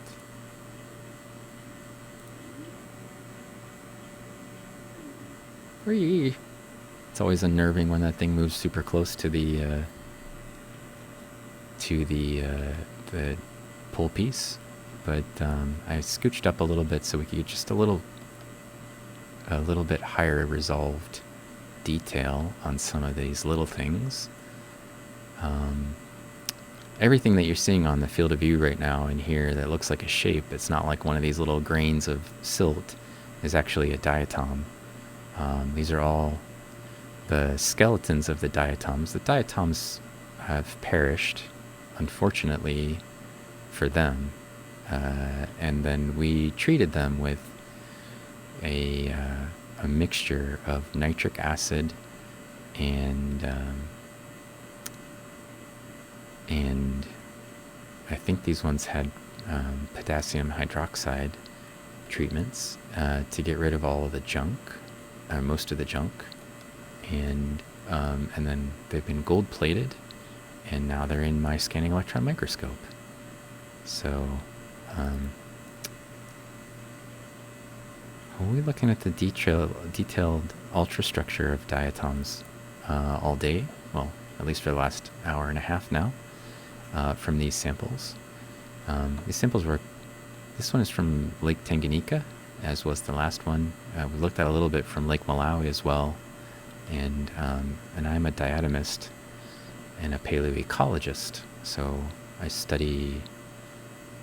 use diatoms as a tool to reconstruct climate and lake environments of the past, primarily. sometimes we'll use them to look at modern environments as well. And I'm a bit of a taxonomist as well, so some of the species that you're seeing are probably new to science, and we're working on describing some of them. I'll try not to reveal which ones, because I know that there's just everybody out there wants to describe diatom species and has a scanning electron microscope and is ready to do that, but no, primarily because it's not that interesting to talk about them until they've been described, probably. So I could talk about what makes them different. Here's two different species belonging to the genus Epithemia. It used to be Rhopalodia. And one of the things that's really cool about the scanning electron microscope is that it really lets us see a lot of the ultrastructure. So a lot of the detail that you would not be able to see in a light microscope very readily. And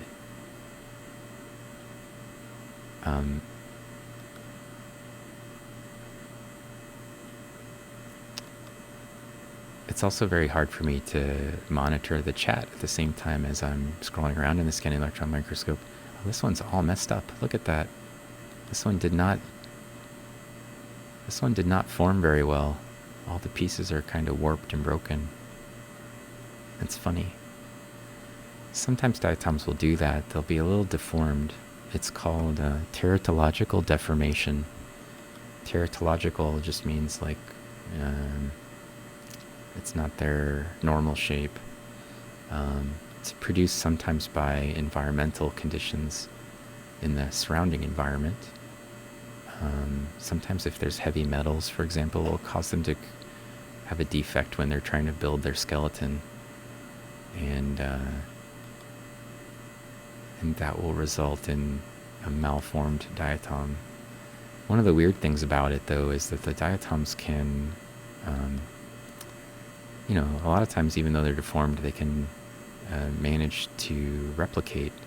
And the replicated diatoms, because they are cloning themselves, will have the same weird shape as their parent. And then they'll sort of continue to propagate that weird shape. It's a little bit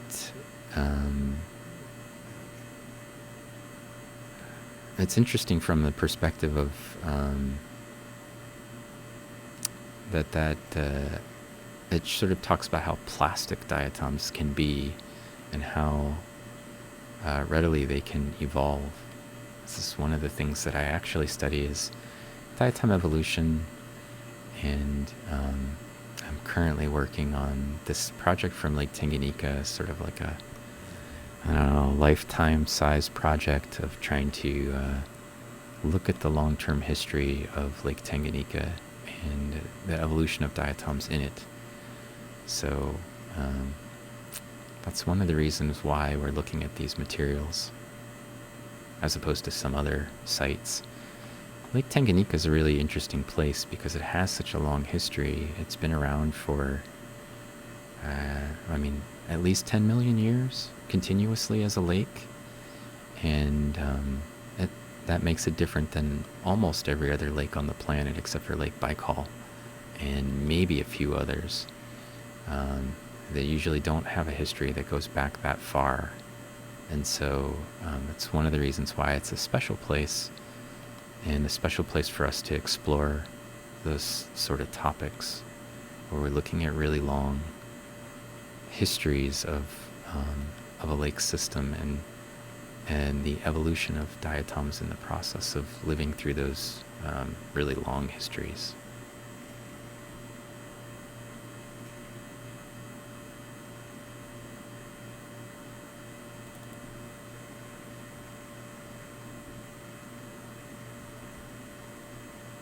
There's a little bit of junk on that one. Makes it hard for me to focus.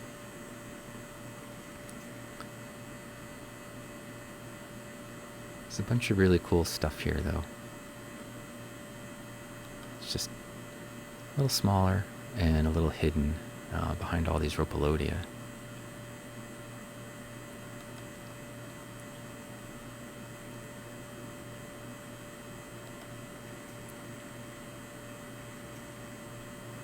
It's another Placanese. This is a Placanese from the outside. We were looking at one from the inside earlier. So because they're three-dimensional objects and we're looking at them in a SEM rather than a light microscope, we can actually get a sense of their three-dimensionality.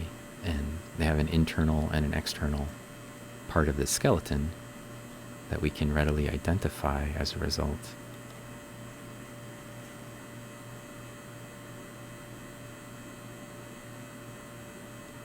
And that's an Afrosymbella, Tanganike.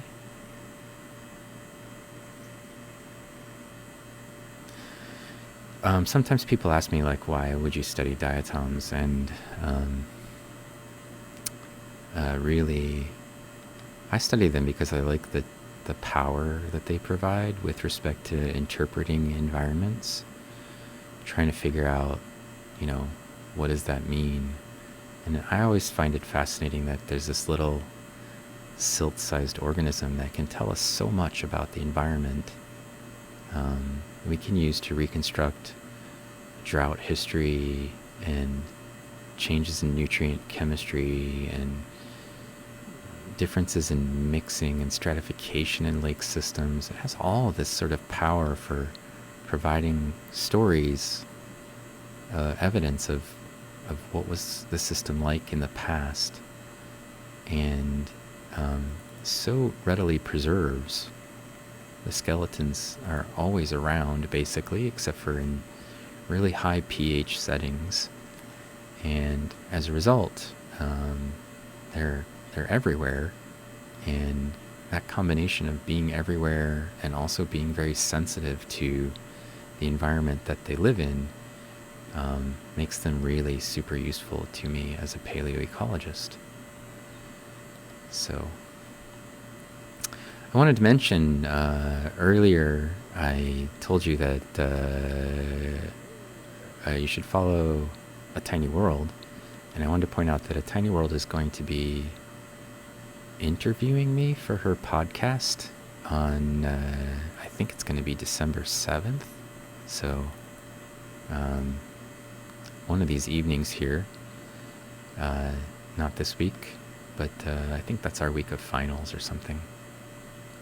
And I'm sort of excited to see where that goes, in part because I started streaming in response to A Tiny World. I saw one of her streams in an interview that she was doing with one of my friends, and I thought, oh, I should do this from the scanning electron microscope. It would be a great way to communicate science to the general public about diatoms and other things. We don't just look at diatoms on the stream, by the way, but I thought it would be a really cool way to try to communicate science. And so coming back almost full circle, she'll be using her podcast power to interview me about, I think, diatoms and streaming. She's already had one interview with a diatom paleoecologist, and there's really not that many of us, so it's kind of a weird asymmetry to the people she's interviewed, that she'll have two of them, because I mean we're pretty unusual as a phenomena on the landscape of all people you might interview for your podcast. And I've never done a podcast before. I mean, I've never been on one or tried to host one. And I suppose I have a radio voice, which might be well suited for it. But I don't listen to them. I have a hard time listening to people just talking, like, with no visual component. It either puts me to sleep, or I don't know. I guess it depends on the topic. But my wife always listens to podcasts, and I have to go to a different room because It's not for me, usually. That's not to say you shouldn't listen to her podcast. Just that probably not something I would do. Maybe it's like bowling, where it's fun to do, but, not necessarily fun to listen to. I don't know. I guess we'll find out.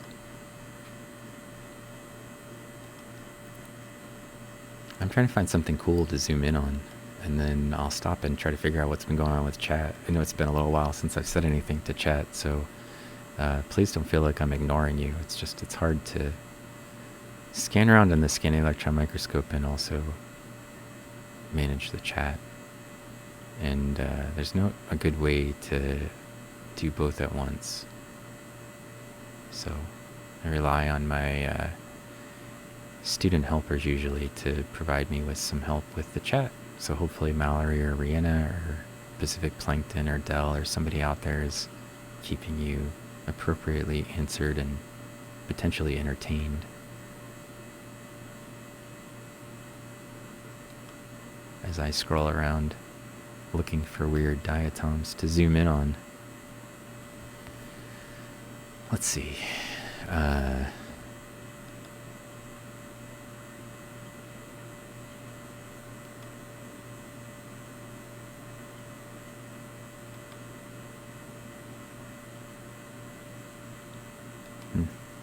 Maybe another Salophora? Yeah. Here's an external view of a Salophora again. You can see that there's, once I get it into focus anyway,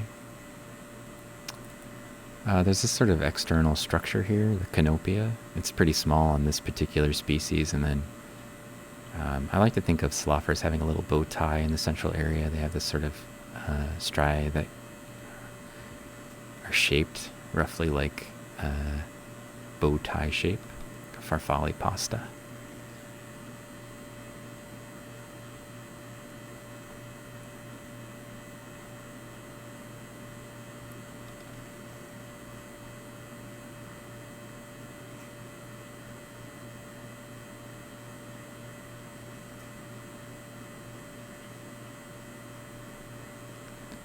I'm going to just set that up, and then I'm going to go ahead and take that picture.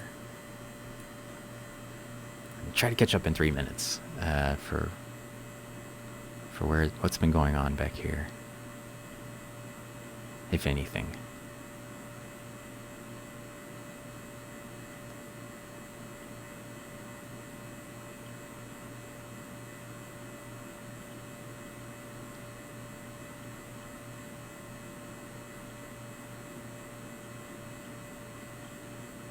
It's Spanish for electron scan.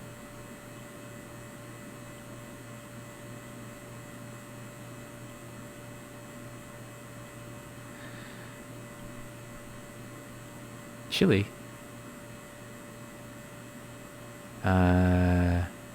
Let's see. I'm just trying to catch up. There's so much stuff going on, and there's a bunch of Spanish. I don't speak Spanish, so...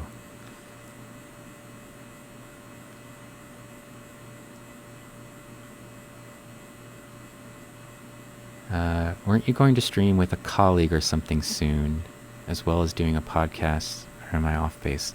I'm going to do an interview with my colleague Ryan Ventrelli. I was going to do it in November, but she doesn't seem like she's going to finish her PhD until January.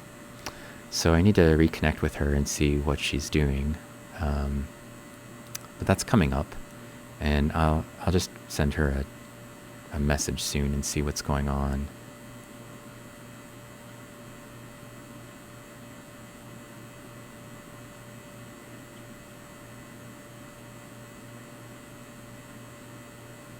Oh, thank you for giving a shout out to Tiny World Pacific Plankton.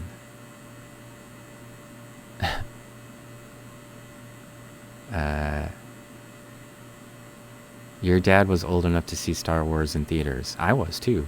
In fact, I went to see Star Wars in the theaters.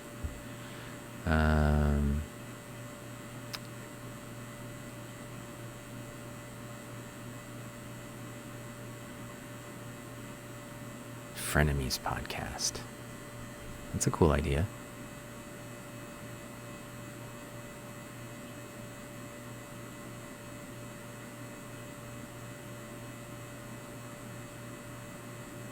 You're here for science.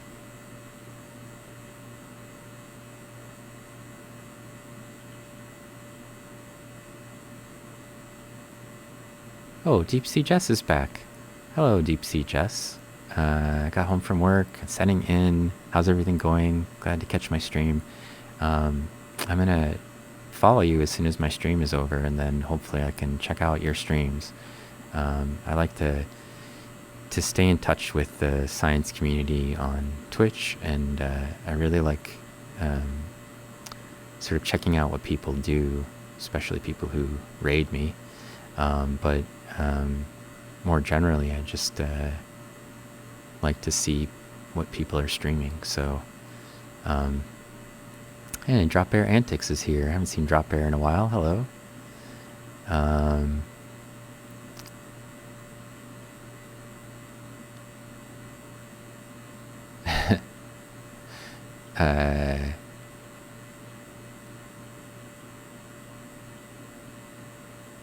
Hey, Phobo Sapiens is here too.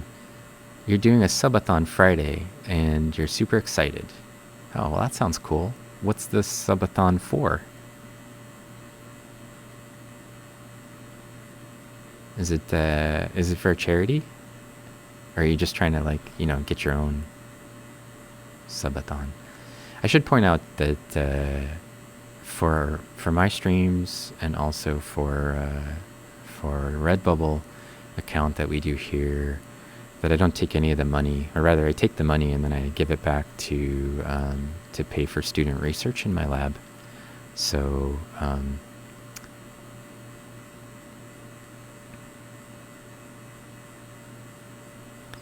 try to make it to all the microscope streams you can. Yeah, well, I mean, I'm not trying to call you out. I'm just saying hi. Haven't seen you for a while. Oh, you're trying to unlock the third emote, and all of your money goes towards upgrading your stream equipment. Well, that's cool. I've been fortunate that early on, Sarah Hockman came in, and she did a huge sub release, and as a result, I have all of these amazing emotes that I'm able to share as a byproduct of that. So, I mean, I've had a bunch of subscribers as well, but like, look at this stack of cool emotes that I have. All of those are scanning electron images that we've colorized, but I've been really fortunate. You're a PhD student, yeah, that's cool. Yeah, so I just take the money that we use, since all of my streaming stuff is already purchased for the most part. The money that comes in just goes for student research, so grad student, undergrad student research, and also to help pay for my technicians and stuff to help me with work in the lab.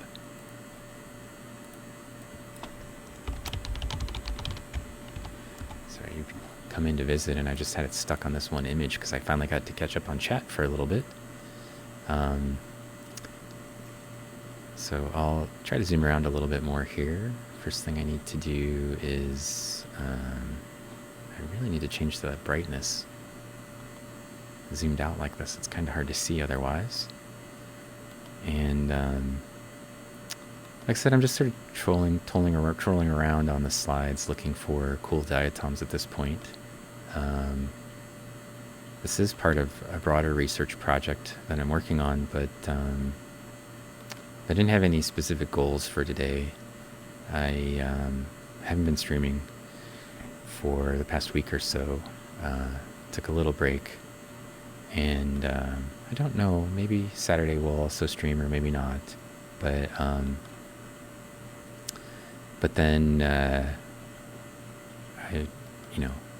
usually work a little bit at trying to find something new or interesting to stream, instead of just grabbing some stubs and scrolling around. But also, we've been streaming non-diatom stuff for a little while as well, and probably since it's mostly going to be me, for most of the streams, instead of me in my my lab hanging out together during streams, that it'll probably be mostly diatom stuff. I'm working on getting us some more water bears to look at. I have some samples that we've looked at in the skinny electron microscope before that were that had some water bears on them, but I found some new species types, not new to science, just new to me, and it's kind of trying to get them so that we can actually look at them in the scanning electron microscope, because they curl up into little balls in their crypto-organic states when they dry out. So just scroll around till I can find either a molt or a dead one, and then transfer those into the something that we could put on the scanning electron microscope without killing anything. That's my normal plan anyway. Another Placanese.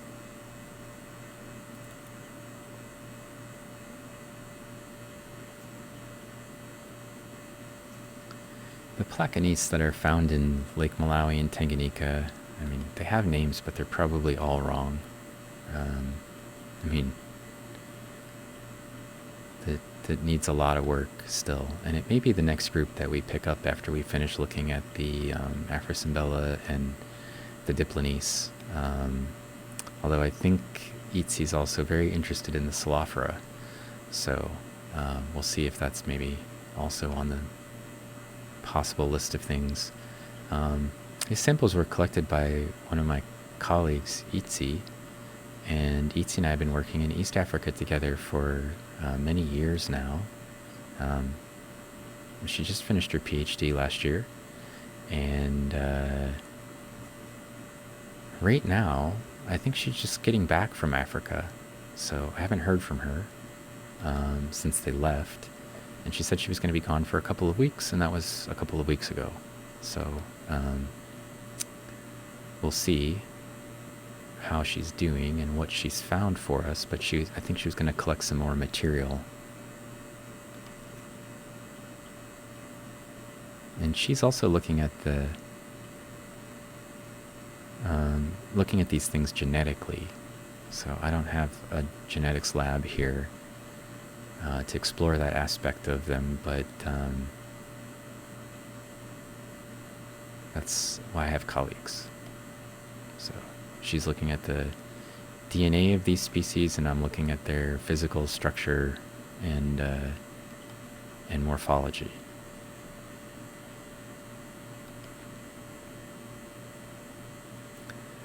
So normally our streams go about 2 or 2.5 hours, and we're right at the 2-hour window.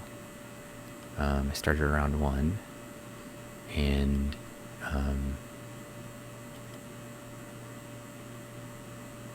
so probably going to start thinking about where to go next with who we might want to raid at the end of our stream, if anyone.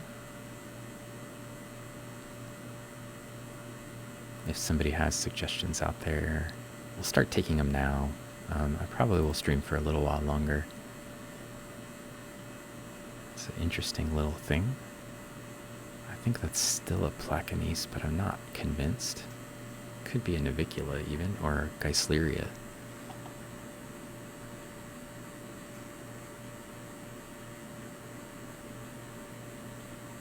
There's an Afrosimbella. See, it's covered with clay on the inside. It's very frustrating. It's the worst part of the scanning electron microscope, is trying to find something that's not covered with clay. It's blocking our field of view.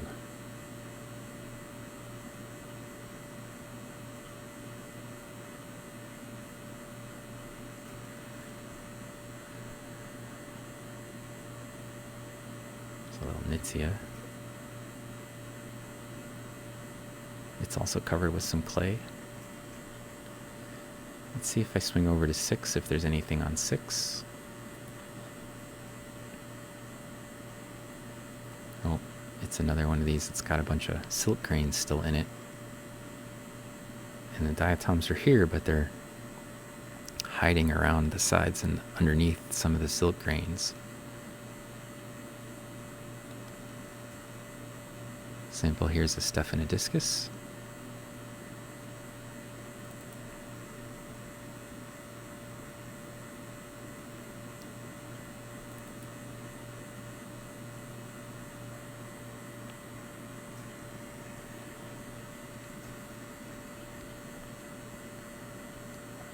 We might have just jumped over into Lake Malawi too, because that looks like maybe it's Stephanodiscus muelleri.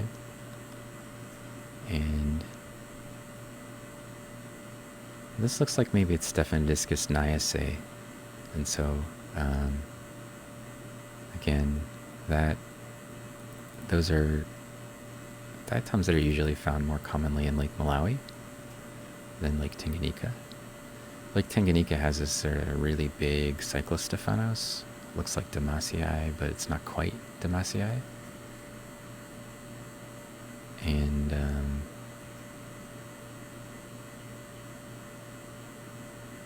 Lake Malawi is more typically dominated by this Stephanodiscus that looks like this one. Sort of muelleri-looking guy. It's a row of spines. You can see where the spines used to be. They don't always stay stuck to the valve. And then on the other side of these is the external expression of the mantle photoportula. And you can see that the spine is usually, well, it's always located basically above the mantle photoportula. It's a cool structure associated with the genus Stephanodiscus. So here's a Phytolith. My colleague, current postdoc and colleague, Chad Yost, looks at Phytoliths. That's a piece of a plant. Trapped here amongst the rest of the shape, it looks like a little dog bone. There's a Psalophora. We've been looking at some Psalophora.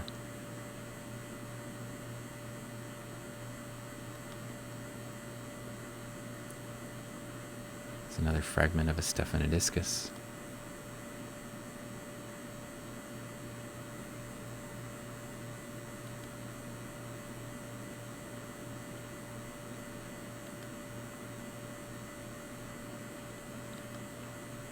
That's another one of these big peanut-shaped Cerulellas. These are all over in the East African lakes. The large ones especially. That's a cool little navicula. What a weird end of the valve on this thing. Pinched in valve ends. Huh. It's a navicula. It's got lineolate striae, so we know that it's a navicula. It's a Rafi runs through the center of the valve.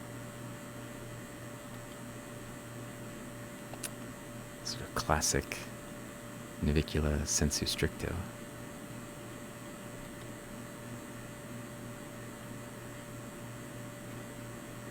Oh, there's another Gyrosigma. I'm not sure what this one is. Oh, it's a Diplonese. That's cool. It's really heavily silicified. Little Diplonese. I'm going to zoom out just a little bit. You can see that the striae are doubly punctate. In other words, there's two rows of areolae, and then there's one of these sort of thick costae bands that runs between it, and then two more. So 1, 2 costae, 1, 2 costae, 1, 2 costae. Being doubly punctate is common for Diplonese, for the genus.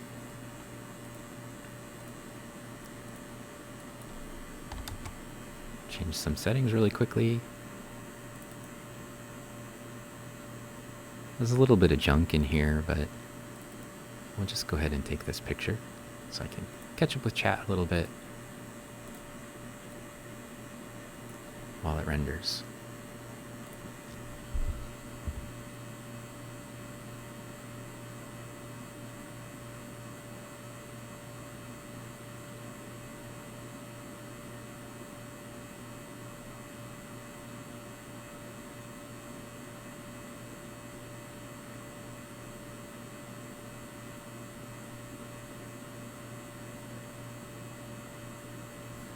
Let's see.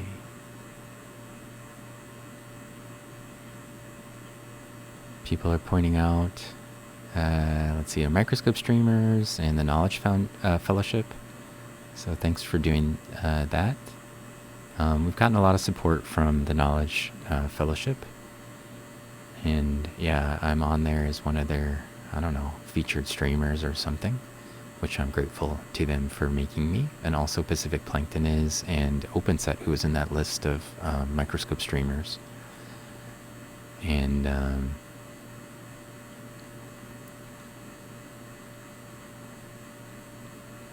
why is there some glitchiness in the scans? I'm not sure I understand what you mean by glitchiness. Sometimes the images, when it's scanning, there's a little bit of a charged particle, and that can cause it to look a little glitchy, I guess.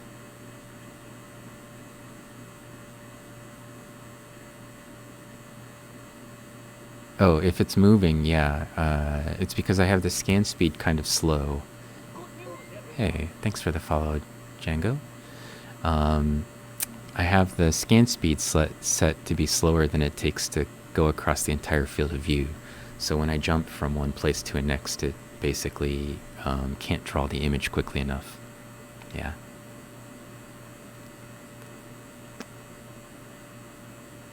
Yeah.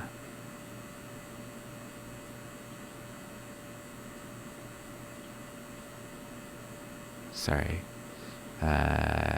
Most people are already explaining this to you, so you got a bit of it. Lunch and dinner? Are you having dinner at 3 o'clock? Let's see. Pies are calling for Pacific Plankton. Okay, great. And hey, Django. Yeah, we're in the unexpected category usually of SEM streamers. It's what we do. Thank you for the follow. I didn't eat breakfast and I didn't eat lunch, and it's 3:15 here. So there's that.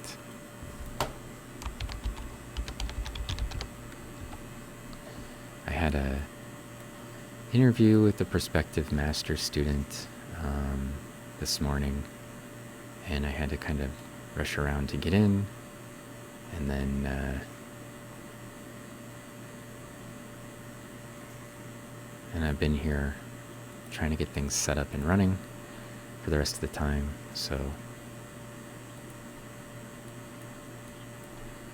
and then of course I've been streaming for the last 2 hours and 15 minutes or so. It kind of makes it hard for me to do anything else. Oh, it's another little Diplones. This one's sort of elliptical shaped, or oval shaped. Still got a little bit of junk on the outside. Again, doubly punctate, and you can see the costi between each of those valves. You can see this is a really wide central nodule between the two Rafi branches on it. Kind of a cool looking diatom. Let's see. The size of that is unusual too. It's almost 40 microns. Usually these ones that are really oval shaped are not quite that big.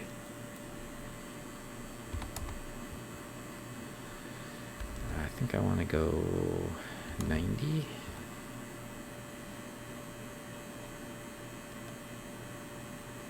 Doing pretty good at guessing the angles today. First try.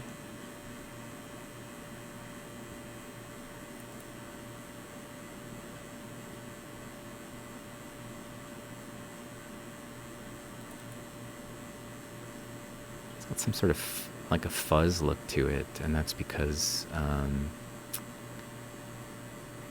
it's just got some clay stuck on the outside.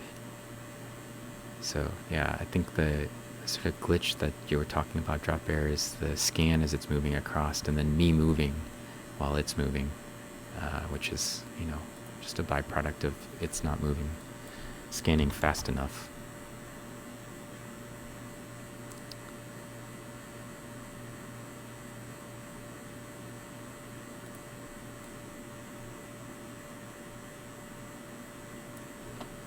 you get used to it if you stare at it long enough.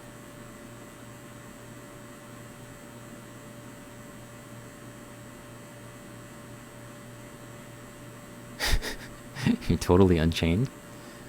Shrink 46 says diatoms are cool. Yeah, I agree.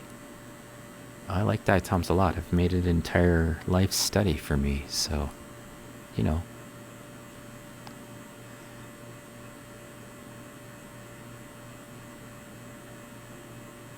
It's one of your dreams to try an SEM. I mean, I'm pretty excited about it, and I own one. So, I mean, my university owns it, but it's mine. You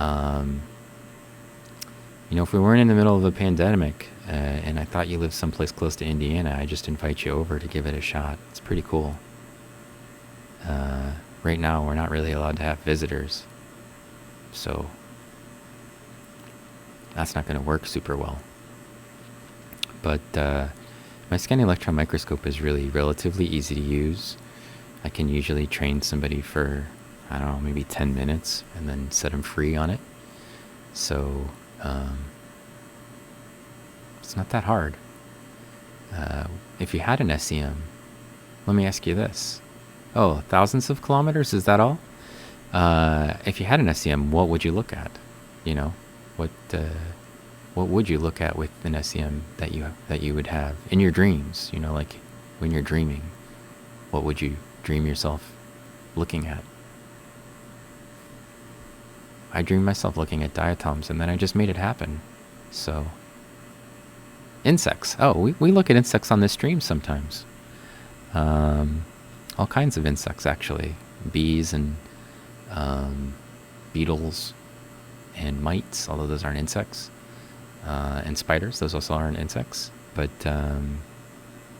flies and like little gnats sometimes. I think I've got a stub with a mosquito on it somewhere. Oh, you're an insect lover and a macro photographer. See, now I'm also a macro photographer. So if you are watching the stream on a PC, you can scroll down to the About Me, and I think on there is my Instagram account. There's an Instagram account for the actual SEM, that's this one. And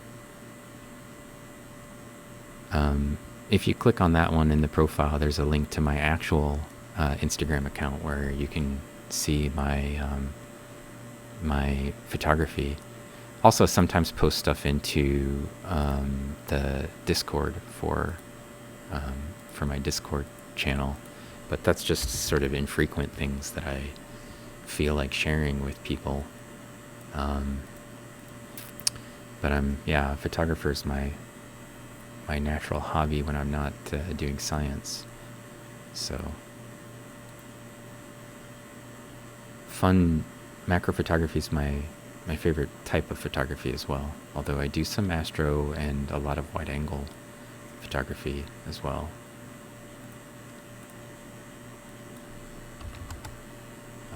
And just recently bought myself a brand new, really fancy high-end lens, telephoto lens. So been doing some really nice telephoto images.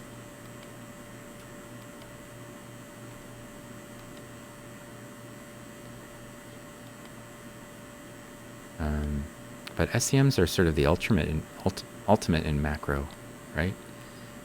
We can look at things that are extremely small and super high detail. So it's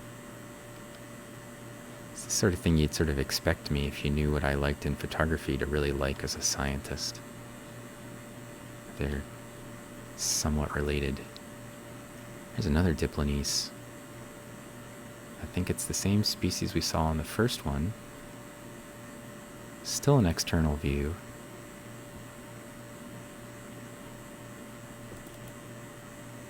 And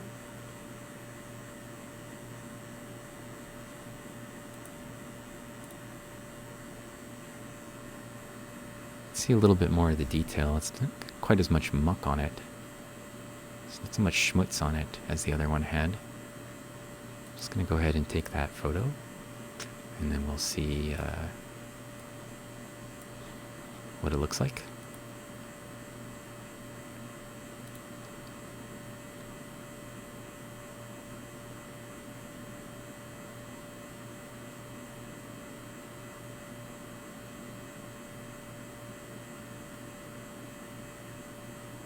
Oh, you stream? I'll see if I can check you out, Django.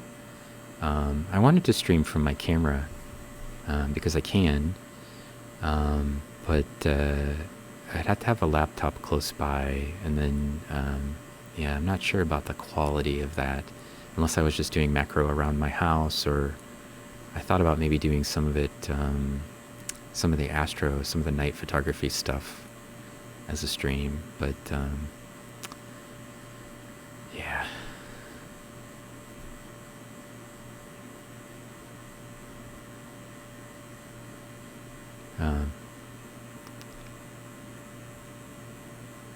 I don't speak French very well, but I had about 4 years of French in high school, so I can read it okay, usually.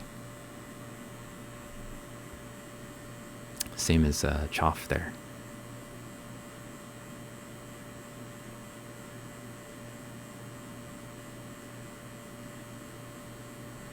All right. As I mentioned, we're getting kind of close to the end of our stream, and I would like to probably raid somebody if possible. So we can take somebody from my list. But the only people in my list right now are NumTheGeek and Oozbrood that are currently streaming. And so if nobody has any suggestions, we might end up with one of those two. You suggest Ooze? I mean, we have rated both of them before, so you know, I like to spread it around if I can, but there's not a whole lot of other people on right now, so we'll just go ahead and we'll raid Oozbrood. And for those people who followed me today, I have a bunch of followers: Django, Chuko, Selimar, Cata Splendid, Deep Sea Jess, Rolf, and then we got some raids from Lex and Deep Sea Jess and Kucho, and some subscriptions from Siki Wisdom and also from Pacific Plankton. Oh, it's Artist Back Alley. Yeah, are we raiding? Yeah. Could you have somebody to suggest, Artist Back Alley? I guess we could go raid some art streamer. I would like that.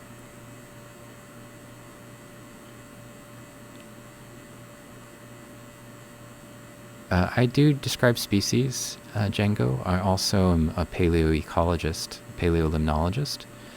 So I have a whole bunch of papers that I'm working on right now. I think I got like 4 or 5 of them that are either recently submitted or they're going to be published soon. But you can click on the research button down there in the About Me tab, and you can read anything that I've posted onto ResearchGate. I think I've got something like 40 papers that I've published. And you know, I can't promise that they're written in language other than science, but working on trying to communicate science to people here in the channel. So either here or in the Discord, I should do this.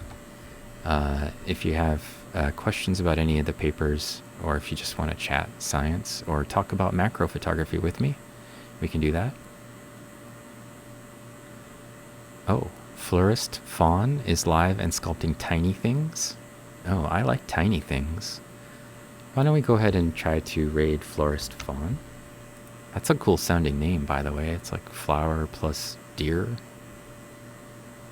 Painting tiny sculptures? Okay. Sculpting, painting, you know.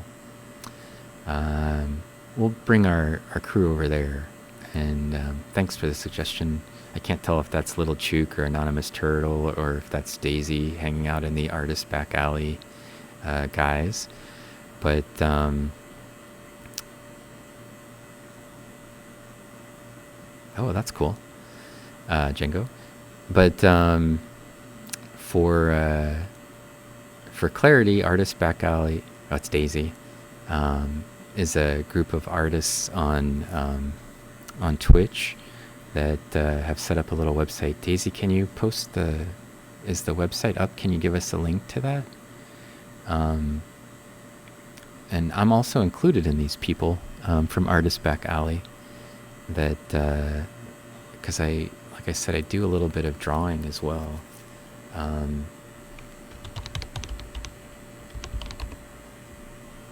Redbubble was broken earlier. They're experiencing some technical difficulties. Oh, I got like asterisks from that, Daisy. I don't know what that is. Train leaves the station on Friday. Oh, okay. So on Friday we'll have a website, but you should check that out. We'll have some of my artwork available on that website. Yeah, it'll be artistbackalley.com, and you could follow them on Twitch, or sorry, on Twitter or Twitch. And I think on Saturday they have planned to do a bunch of raiding. All right, Panzel. Uh-oh, we got raided as we're getting ready to raid. It's a shoe. A shoe? A 5? A 5-ho, or is it shoe? I'm confused. I'm confused by your name. Yeah, it's okay. We'll just take your raid, and then we'll go raid even bigger. Shoe or 5-ho? You go both ways.